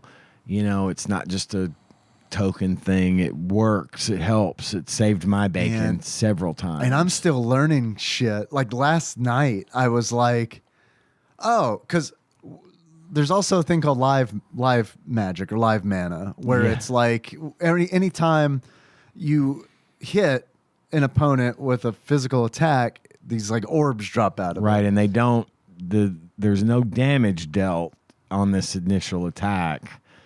or with a physical attack. There's no damage dealt, but they drop all these little orbs. Wait, it can still deal damage. In the section you're at, you're right. Oh yeah, I haven't gotten because you go to a trial to where you don't do damage unless you're enhanced with that attack. Right. I see. Okay. Yeah, but after you get out of there, that still happens, but you do damage. You deal damage, and they drop the orbs, and then you can use those orbs to enhance your attack. So right, that I did figure out. What I learned yesterday, and I was like, "Oh, this is fucking awesome!" Is because usually when you pick up an orb and then you switch to something like combo, you drop the orbs back on the ground. And I had gotten in a situation where I had picked up an orb as Zale, intending to make an attack to like lock out an opponent's casting, and then I was like, "Oh, I realized something." I was like, "That's not going to work." So I tried to cancel out of it I wanted him to drop the orb. So I'm like, "I'll just select something and he'll drop the orb." And I selected his heal, and it didn't drop. And I was like, "What?" And then I healed it, enhanced the heal. And I was like, "Holy shit, this is a game fucking changer." Up to what? Up to 3 orbs, I think you can hold 3 different strengths for everything. And that's as many as they'll drop is 3 in a battle. And on top of it, it'll add their Chrono Trigger-ish element to that attack. Right. So if you contain the orbs, you'll do sun damage and fire damage and sword damage on the same hit. Oh, damn. Okay. And if you do the timed attack right, you can do 2 physical attacks when you attack. So like all of this comes into play when you're trying to like get rid of all those locks when an enemy is like casting a spell. I love that system so much. Yeah. That makes it, if you took that lock system out of the game, I still think this would be solid, but like way less engaging. Like I love the combat. Well, it's a perfect balance between simplicity and depth. Yeah. I like the fact that a lot of the levels serve as little puzzles, you know? Yeah. If you want to get up here to get this thing, you've got to pull a lever and then walk across this platform that appears and then do this thing. Very, very Lufia-style puzzles. I like that kind of thing. Those are fun to figure out. Those add a nice break while still keeping you engaged. It's a nice break from battle and storytelling and all that to just solve a little puzzle. I think that's pretty sweet. I think the puzzles are nice. I'm not a big puzzle guy in RPGs. So it's nice. Nikki's been watching me play, and there have been times where it's like, "Do you know how to do this?" And she's like, "Yeah, you do this." And I was like, "Okay, good." Yeah. But like a lot of it's because like I have stopped playing the game because I've been awake enough to do everything but the puzzles. I got to one dungeon where it was just like, I got to stop. I can come back to this tomorrow because like I was just too tired. And then the next morning it's like, "Oh, okay, that's how you do it." But I mean, it was one of those where it's like if I would have been able to push through that, I could have played that. I've been up kind of late a lot playing it because I don't want to stop playing it. I get that. It's I love the cutscenes too. Yeah, that surprised me. They reminded me of like Steven Universe style animation. Sure. It just surprised me to see cutscenes. You know, I don't have a whole big history with RPGs, but that seemed like a fairly fresh element for that kind of game. You didn't see it a whole lot. I mean, you didn't see a lot of cutscenes until the PlayStation era. Yeah, they were real big in that era, but even then, a lot of them were horrible. Right? Because they're just like, "Look what we can do with polygons." Yeah. Scorpion King, like. Look, Cloud, he's got squares for hands. He's trying to hold it on the edge of this bridge. He can't do it. Yeah. Back in the day, though, man, I remember that being super fucking impressive. That's like all those like, man, video game graphics will never be as realistic as this. That's it. Can't get any better. Yep. Because I feel like this is what I wanted Cosmic Star Heroine to be. As much as I did like Cosmic Star Heroine, this is it. And I feel like that's a. I get that. I don't know how big Z-Boyd is compared to Sabotage. I think a lot smaller. Okay. Yeah, I think a lot smaller. Like as in Z-Boyd's like 2 guys, maybe. I think it's like 2 people. Yeah, and like this also like Sea of Stars does not give off RPG Maker vibes. True. There are a lot of like modern day RPGs that are trying to be classic RPGs that have like a very distinct like RPG Maker feel. Yeah. This does not feel like that at all. Sea of Stars feels like it is like made from scratch and beautifully animated, beautifully really illustrated. is. It's David S. Pumpkins. It's its own thing. Yeah, that's right. I'm David Pumpkin. The animations are great. The controls feel good. Like walking around feels good. It's quick and That's engaging too. It really because is. you're constantly pressing the action button to like get up on ledges, jump down off of ledges. Right. It's like none of the game feels like it's autopilot. No, it all you're feels part like, of it. Right. You're yeah. part of the movement. There's interactive stuff in the villages. People to, there's more than just go in, talk to people, get clues. There are like little side quests. There are things like in this mountainside town you go in, things that you can do there to explore and open up. And remember, it's also got that Metroidvania. Well, okay, there's something here. I can't do it yet. I got to remember to come back here. Yeah. There are items. I don't know where you can cash them out, but there are multiple of this one type of item. The rainbow conch. One type, in the kind of treasure chests that are scattered all throughout. So I'm sure at some point get so many of those, get a powerful item or whatever. It's a mechanic in the game. I don't know if you want to know or not, but Not yet. Yeah. Okay. It's a mechanic in the game, but it's a thing I think that you're really gonna like. Okay. Good. Because I figured Rainbow Conch was also like Rainbow Shell. Okay. Right. Because I did laugh. Man, I laughed hard. Because in Chrono Trigger, the mountain where you get the Masamune, if you go up, you see a monster standing looking at the sunset. And if you go up and you keep talking to it, it says something different every time. Right. Until it wants you to leave it alone and it gives you like a magic tab. Right. I know there's a monster up there standing at sunset on same thing. You talk to him until eventually he gives you an item, which I was like, yeah, they know what they're doing. There's like that cave is the Masamune cave. Like there's a cave in the game where it's like, oh, this is like they just redid that, and it's not like a complete grab. Yeah. But I mean, it's just like this is obviously It's homage. what they're referencing. Yeah. Okay. I still, you mentioned it earlier, but I love so much like going into caves, like, oh, mushrooms, cool. Oh, harvest points for stuff all over the place. Keeps every bit of it.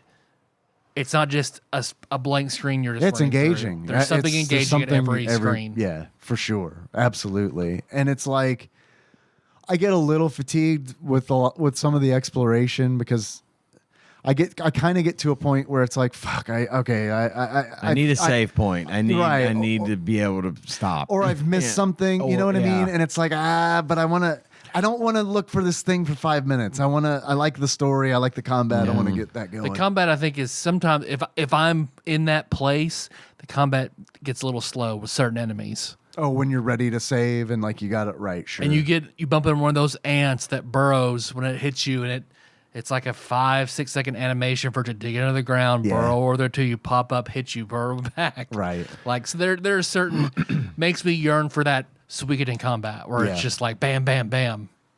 But that's a very minimal complaint. I think, as far as looks go, a lot of the look reminds me of Suikoden.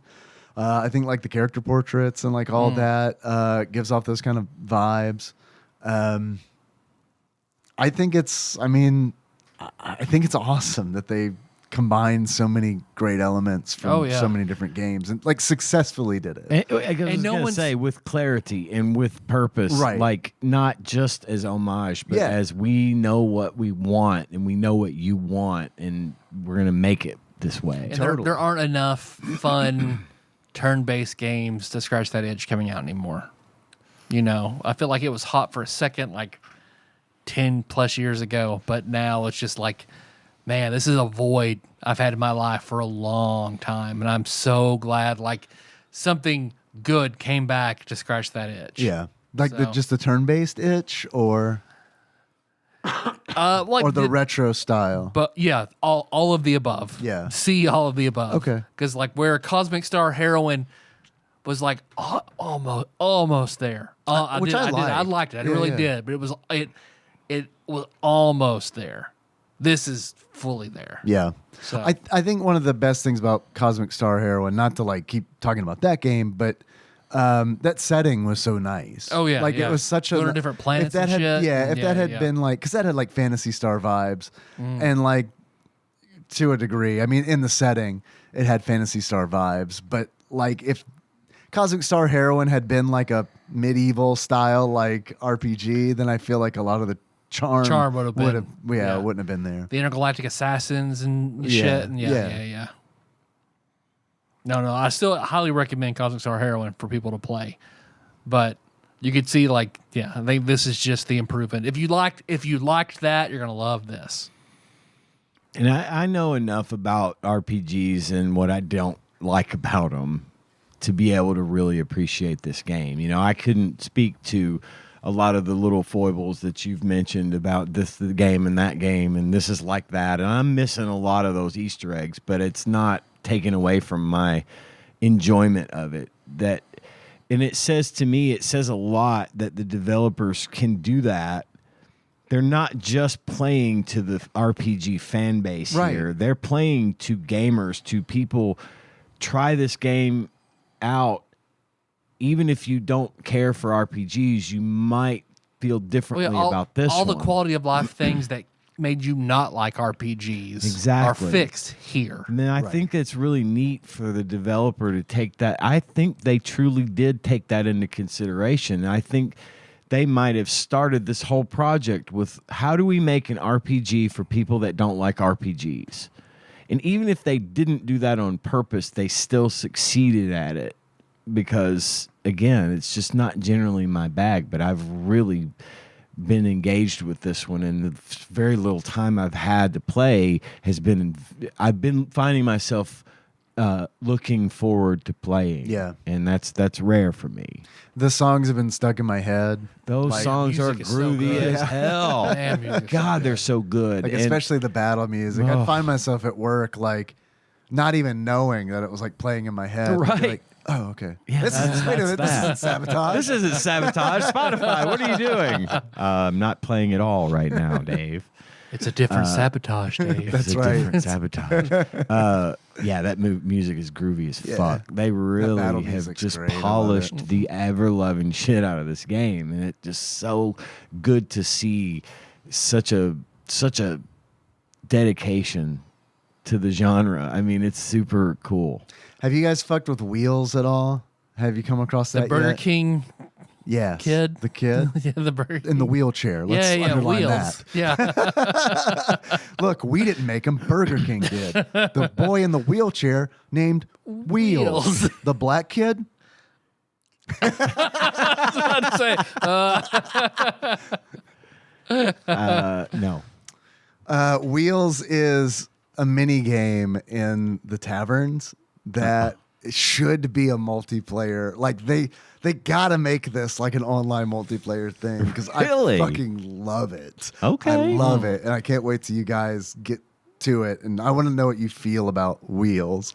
It's like this weird like clockwork game where you select two figures to fight for you, and there's a mage, there's a fighter like a warrior, an assassin, and an archer, and you start with just like the mage and the warrior, and it's like as you play more and you take on more challenges, you are given more figures, and they just do different. They just act differently.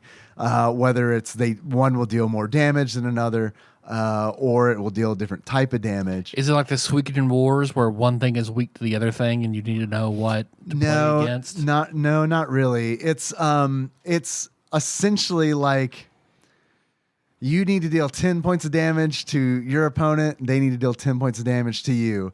And in order to do that, you're playing slot machine. You roll, and these slots do come up. There's 6 slots, and you can lock the ones that you want and then spin it again. And your goal is to, if you get 3 of a kind, something happens. Okay. So if you get 3 squares, your archer might attack if you've got your archer on the square thing. If you get 3 diamonds, whatever figure you have on the diamond will attack your opponent. If you get 3 hammers, there's a clockwork wall that will start building, which can block certain attacks. Like it can block a mage's fireball. It is, not gonna lie, complicated as fuck the first time. And it's like, I remember the first time being like, fuck, man, I don't know about this. But once the game itself is complicated, but I feel like it's approachable because it's like the stakes are none. It's like, if you lose, it's like whatever. Even if it's a championship thing, if you lose, you don't get whatever this person has. You don't lose anything. Oh, that's good. So it's like it took me like 3 of these to kind of get the hang of it. And then once I got the hang of it, it was like, all right, fuck, giddy up. Gonna go play some wheels. Yeah.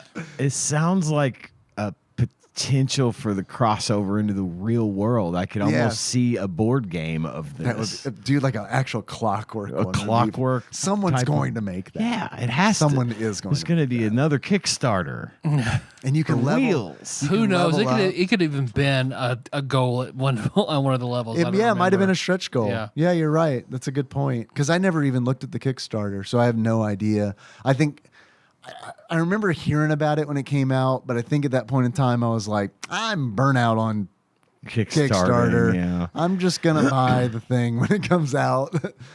But hey, I'm glad some people kickstarted it Yeah, because 2020. nice. Let me see if.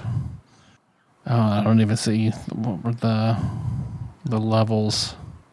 I think I'm like a bigger fan of early access now than I used to be. And I Yeah. think it's because of stuff like Phasmophobia and Baldur's Gate 3, which I wasn't in on the early access, but I mean, I know they did that for like 2 fucking years, Yeah. right? Yeah.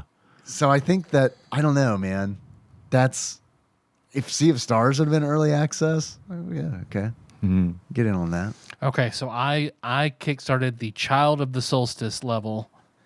So I got backer exclusive HD wallpapers for my desktop and phone. Nice. I don't know, there's somewhere. Nice. I've seen those all the time. A digital copy of Sea of Stars for PC or console. I got it for Steam. Digital art book, the exclusive permanent backer title on our Discord, and your name in the backer section of the credits. So I don't know I wonder if that's in the crypt or if not. that's the crypt. I don't know.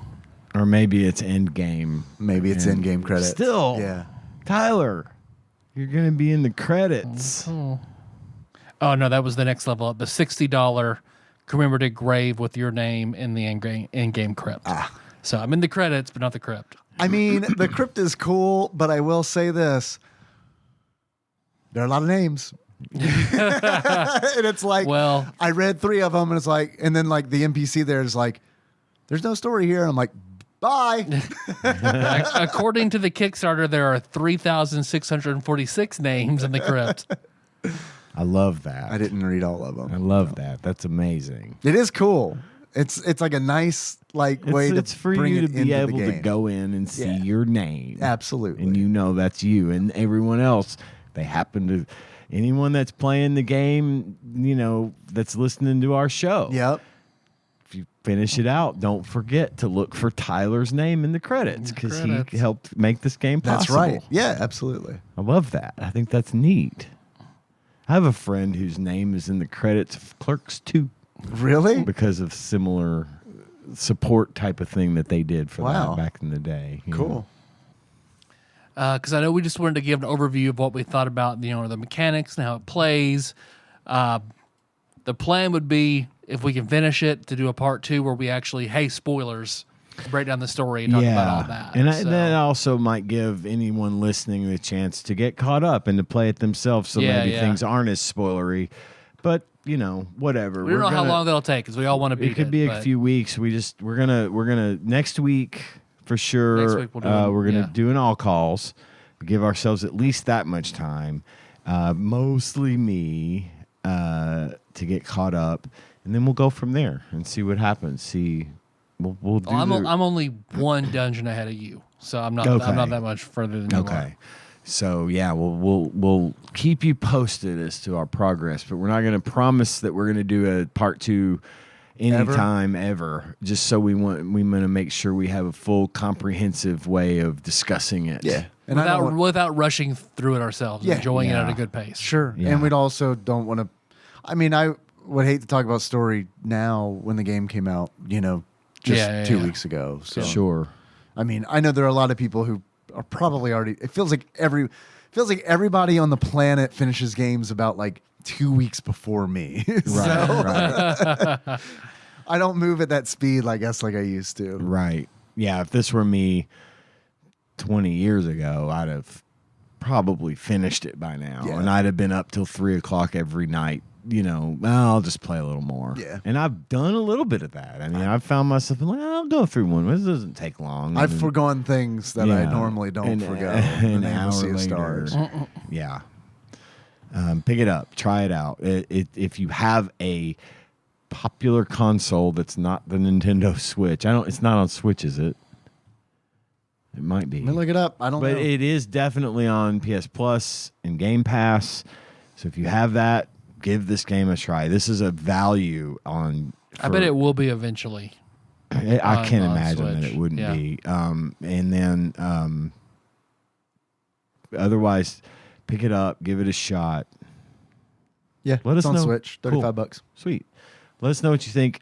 Whatever they're charging for, you said $35. Yep. That's a good price. I think this game is worth that.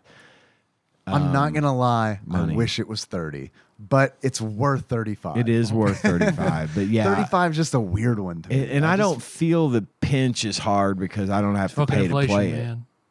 Would have been 30. 2 years ago, it would have been $30. Thanks, Obama. Yeah. But yeah, definitely. Put a Biden. But I did that on Sea of Stars. Go in with your God. Biden stick. I did that stickers. Just put on every copy of Sea of Stars. My hobby is peeling those off of gas station. Man, I don't even fucking. Those are like the head of a Hydra, dude. Every one you Yeah. peel off, two sprout up in Yeah. its place. Yep. But I think for now, I think we've got a good start on this one. Yeah. And we'll keep you posted as to our progress. Yeah, I'm good with that. 100%. Definitely check it out. Big recommend. Mm-hmm.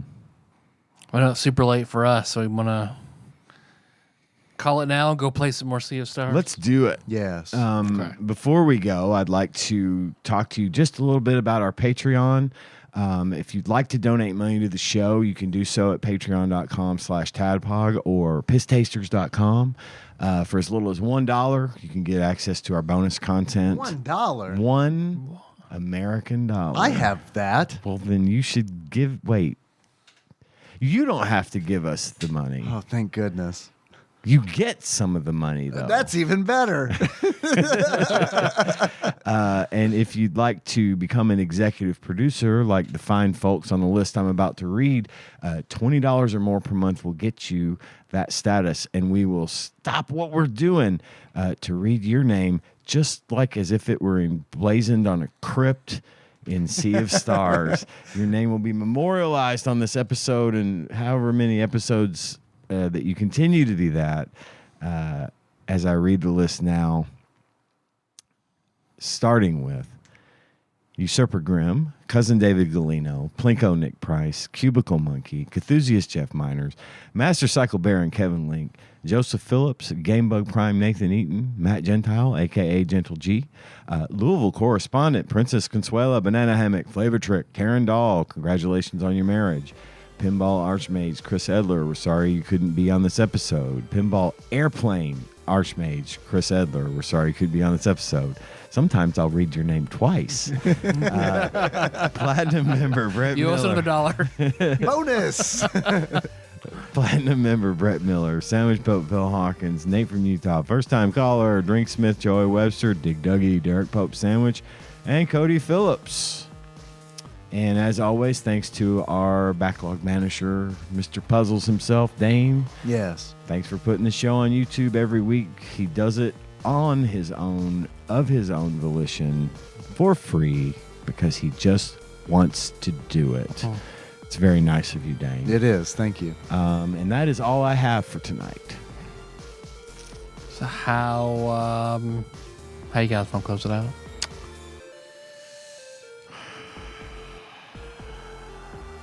As Timothy Oliphant from my BioShock movie. Done.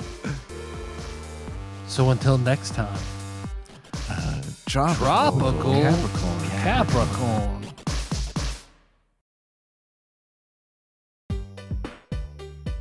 TADPOG is hosted and produced by Tyler Holland, Dave Moore, and Ian Chandler, and is available wherever fine podcasts are hosted. Have a question or comment for the hosts? Call us at 270-883-2555 and leave us a voicemail. We'll even play it on the show and respond eventually. Want to send us something? You can do that at TADPOG Studios, care of Nicole Nance, P.O. Box 3785, Paducah, Kentucky 42002. Sick of us doing all the talking? You can join in on the conversation by visiting our Discord at bit.ly/TADPOG Discord or tastethepiss.com. Not many things are truly free these days, but our Discord is, and we'd love to see you there.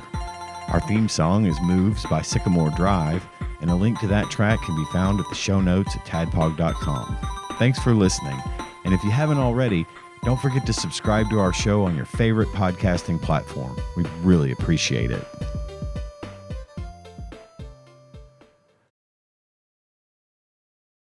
Because I'm real proud of it, and I'm going to keep referring to the car forever because I love it. I love the story around it, but I had a funny thing happen to me yesterday. I had to go in. Normally I work from home on Thursdays and Fridays, but since we were out for Labor Day and I was out doing charity work for the company on the Friday before, I was like 2 days behind and I needed to be at the office. So I went to the office on Thursday, and I don't know if you guys have ever noticed this, but I have, unless my car is at home, because I don't live in the best neighborhood, I always leave my keys in my car. Whoa. I leave my keys in my car at work and here. I leave them in the car here.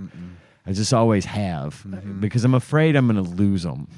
I don't know. It's a stupid redneck country thing. I've It had- is 100% what Melissa does. Shit. I don't. I've had I too don't. many people rifle through my car before. Well, to not. yeah, You know what I mean? yeah. It's happened to me 3 times. Well, and it's not like, But then smart. Lexington didn't like.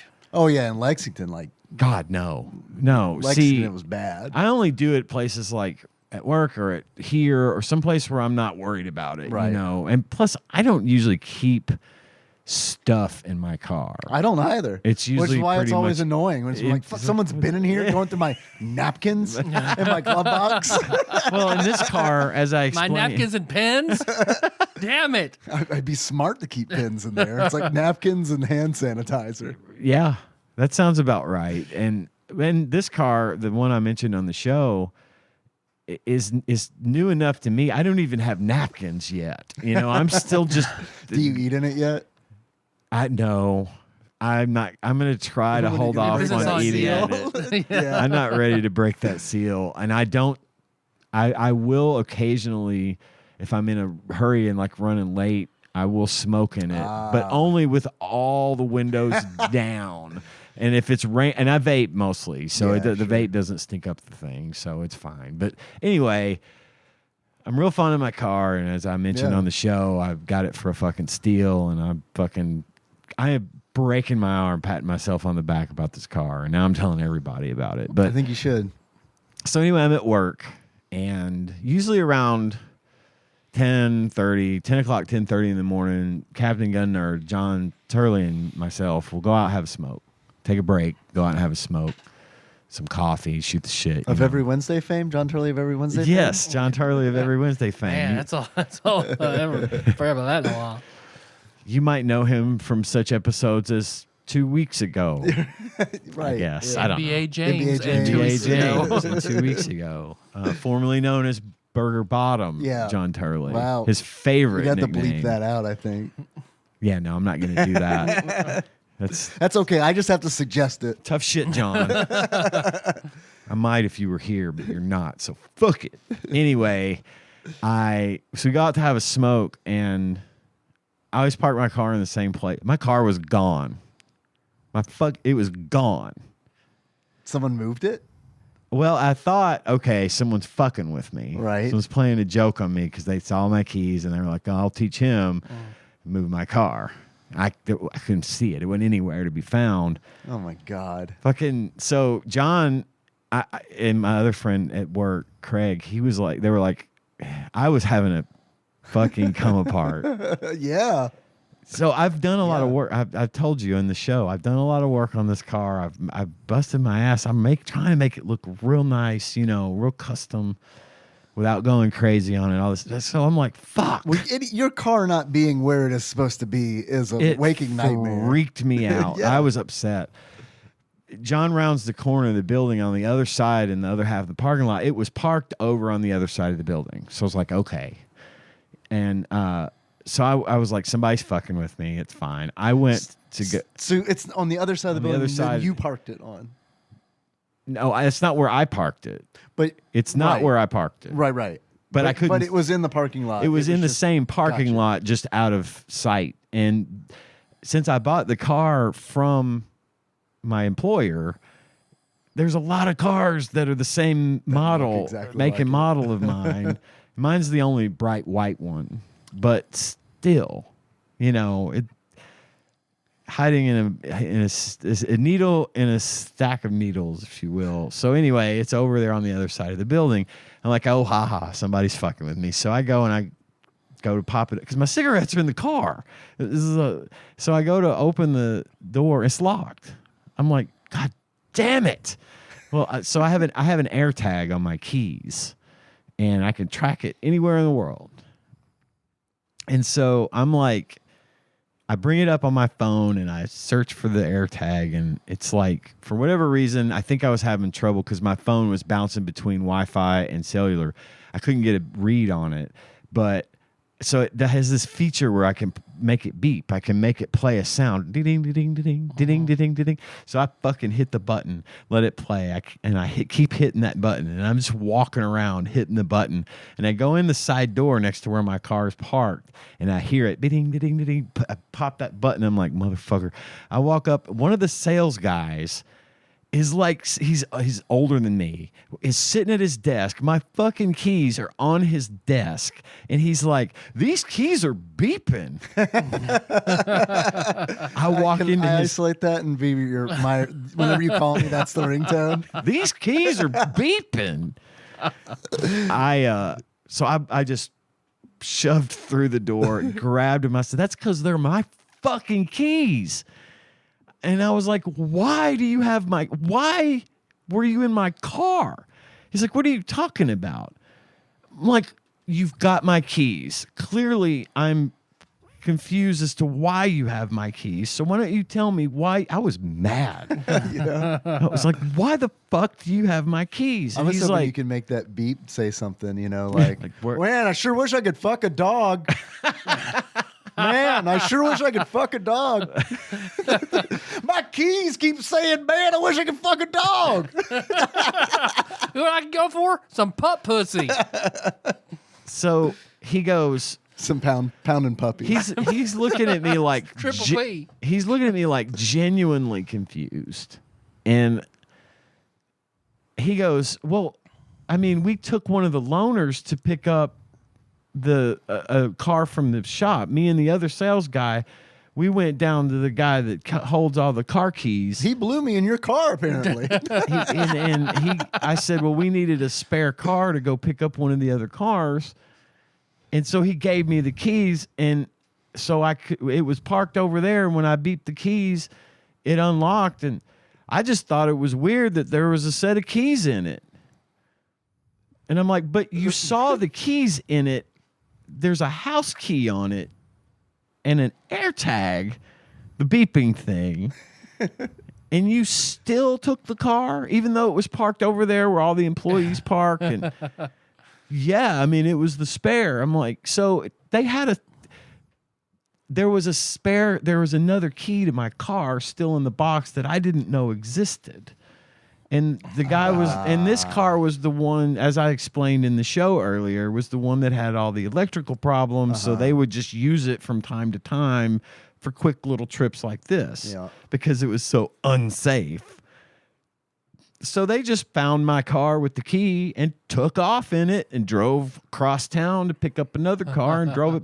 My seat was all fucked up. My air was turned up all the way. I mean, they drove it like it was a fucking company car, obviously.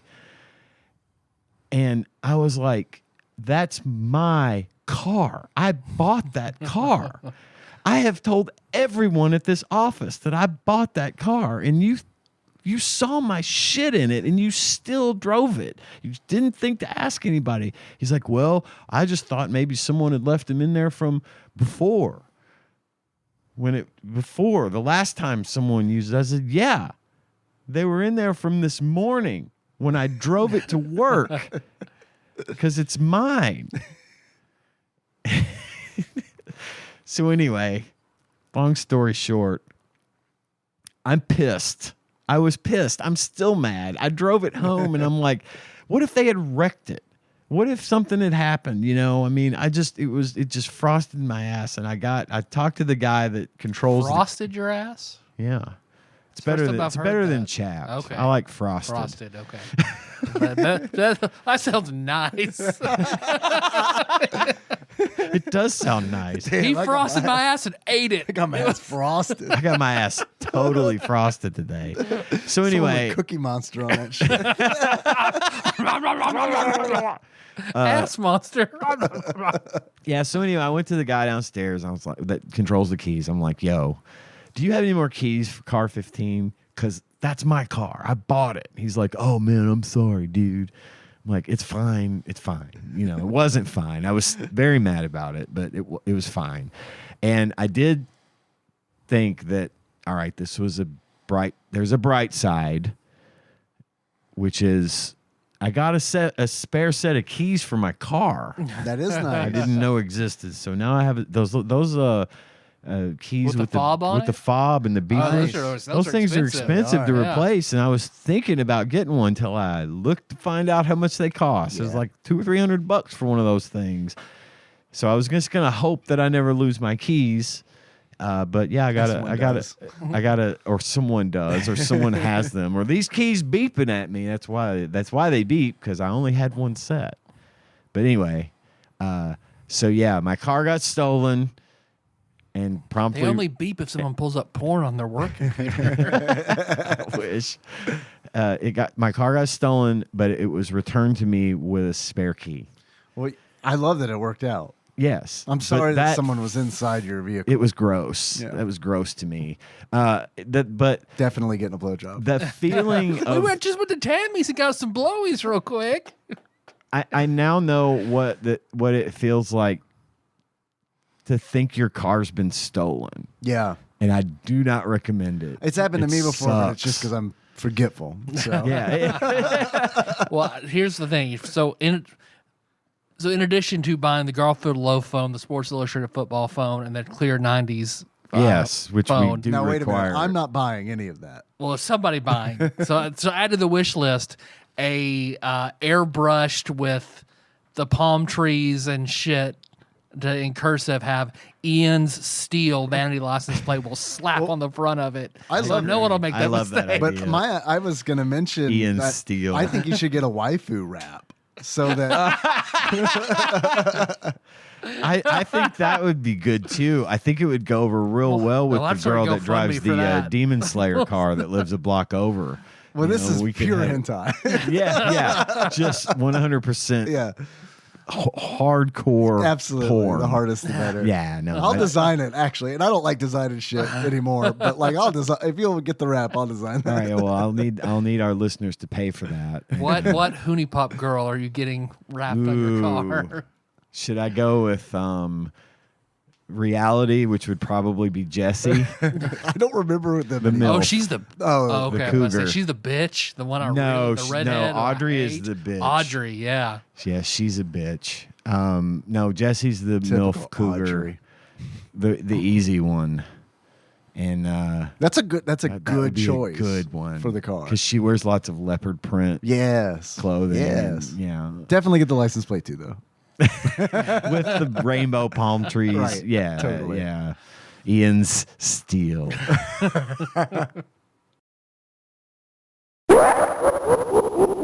Believe it!